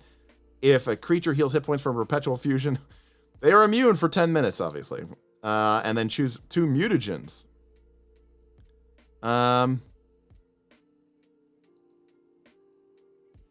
Yeah. They can only benefit from their healing potions once every 10 minutes. But if it's perpetual only. Right? If they keep errating like this, the Discord will stay entertained for years to come. One of the things, what's the word I want to look for here? A little guilty of when these alerts come out. Or I'm sorry, these alerts. These Strat still trying to prove me wrong from his simulationist hate. One of the things I like about when these errata come out is, look, I like games. I play games, even games that I really like.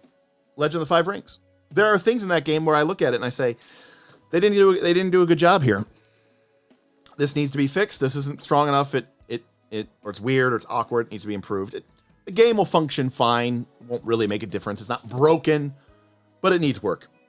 And I love when errata comes out and you have people who are just so simps for a game, and they just sit there and they talk about how the game is perfect, and if you're saying that something needs improvement or something needs to be changed or it's too powerful or it's not good enough, that the game designers are sacrosanct. They made all the right calls. There's nothing that you can do.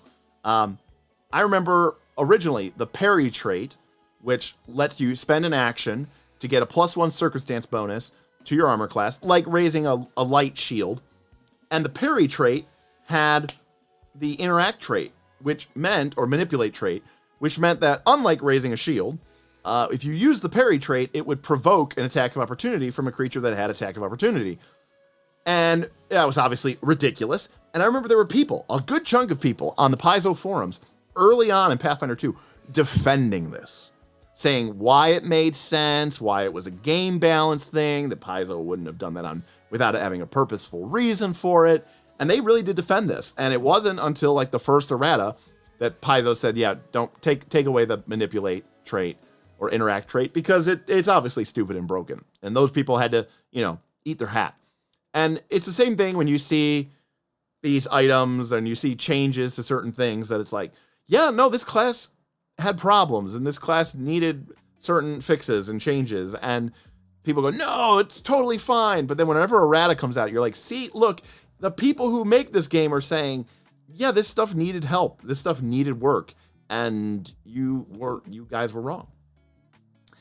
I don't care. I could be the one. Well, I'm never going to defend it, but like, it's not like it's a petty thing entirely. It's just me trying to make a point that like, look, these games are not made by perfect people.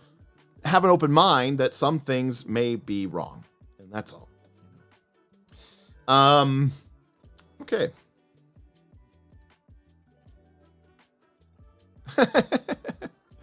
Ian Ryder says, I can almost guarantee that those people did zero hat eating and just vocally praised Paizo for the change. Yeah, that's probably true. The text under death has been amended. Well, I'm glad we got that one fixed. That was the real problem that we had in the game. All right, everybody. It's past 10 o'clock, so I'm going to wrap things up here. Thank you, everybody, for hanging out. And thanks for jamming with me about dungeons. I look forward to. I haven't dug into everybody's Dungeon23 yet on the Discord, but I know we have about 20 of them going. So I'm definitely looking forward to digging into people's. Hopefully, people keep with it for at least the first month. I actually need to get mine out today. I'm going to be probably a little late because, well, we ended up doing this stream, and I didn't think I had this stream tonight, and that I was busy during the day, so I didn't get a chance to do it. My dad was in the hospital last night. Luckily, he got discharged this evening. Right before I came live, my mom called me and told me that he got discharged and was taking him home, which is great. So just a lot of other things going on in my mind. So very thankful for him and that he isn't gonna have to be in the hospital for an extended stay while they still deal with him. But it's just nice to be able to talk about games and hang out and talk about dungeons and dungeon design. And so, really appreciate all of you for being in here. So, thanks so much. And we're going to be back Thursday to talk probably archetypes. I know it's rough, but we started it. Damn it, we're going to finish it. I think we're going to be passing through the L's and the M's. So we'll be going through the halfway mark and we'll be on the downhill side of it. So, yeah, I mean, looking forward to finishing that up. And well, like I said, going to keep on the Dungeon23 stuff. And if you've enjoyed this and you want to talk more about dungeons, if you want to share your Dungeon23 process with the rest of us here at Knights of Last Call, come check out our Patreon. There's a link in the description below. You can also head to patreon.com/Knights of Last Call. Find a tier that you like, sign up, show your love and support for the channel, be a part of the community. We got a lot of stuff going on, including Northern Reaches Season 2, which will be launching probably in a month to 6 weeks from now. So, and we'll probably be getting ramped up to that over the next couple of weeks. That'll be really exciting if you want to try Pathfinder 2 with a large community of folks in a kind of different style and different way of playing that maybe is very different from anything in your home game or from a Pathfinder society. We also have a ton of community games playing pretty much every other game that isn't Pathfinder 2. From 2D20 to Powered by the Apocalypse to Blades in the Dark to Versus Against the Dark Master. We've got a ton of different community games going in, so that's incredible. So thanks again for supporting us. Thanks again for hanging out with us. Like, comment, subscribe. Check out our Patreon. And to everybody who tipped and donated tonight, super chats and all the whole jazz, thank you very much. Appreciate it. You guys keep this alive and glad to see the interest was here tonight. And so we'll be talking more dungeons in the future. Leave some comments below. What are some other things that you would like to hear about? And if you're, of course, a member of the Patreon, head over to KOLC Content Chat and let me know, what are the other elements that we should focus on that we maybe touched on tonight and we would like deeper dives on, or that you just have questions about and we should dig into them. So all those things are good, and I appreciate you all being here. So thank you so much, and we'll see you next time. Knights of Last Call.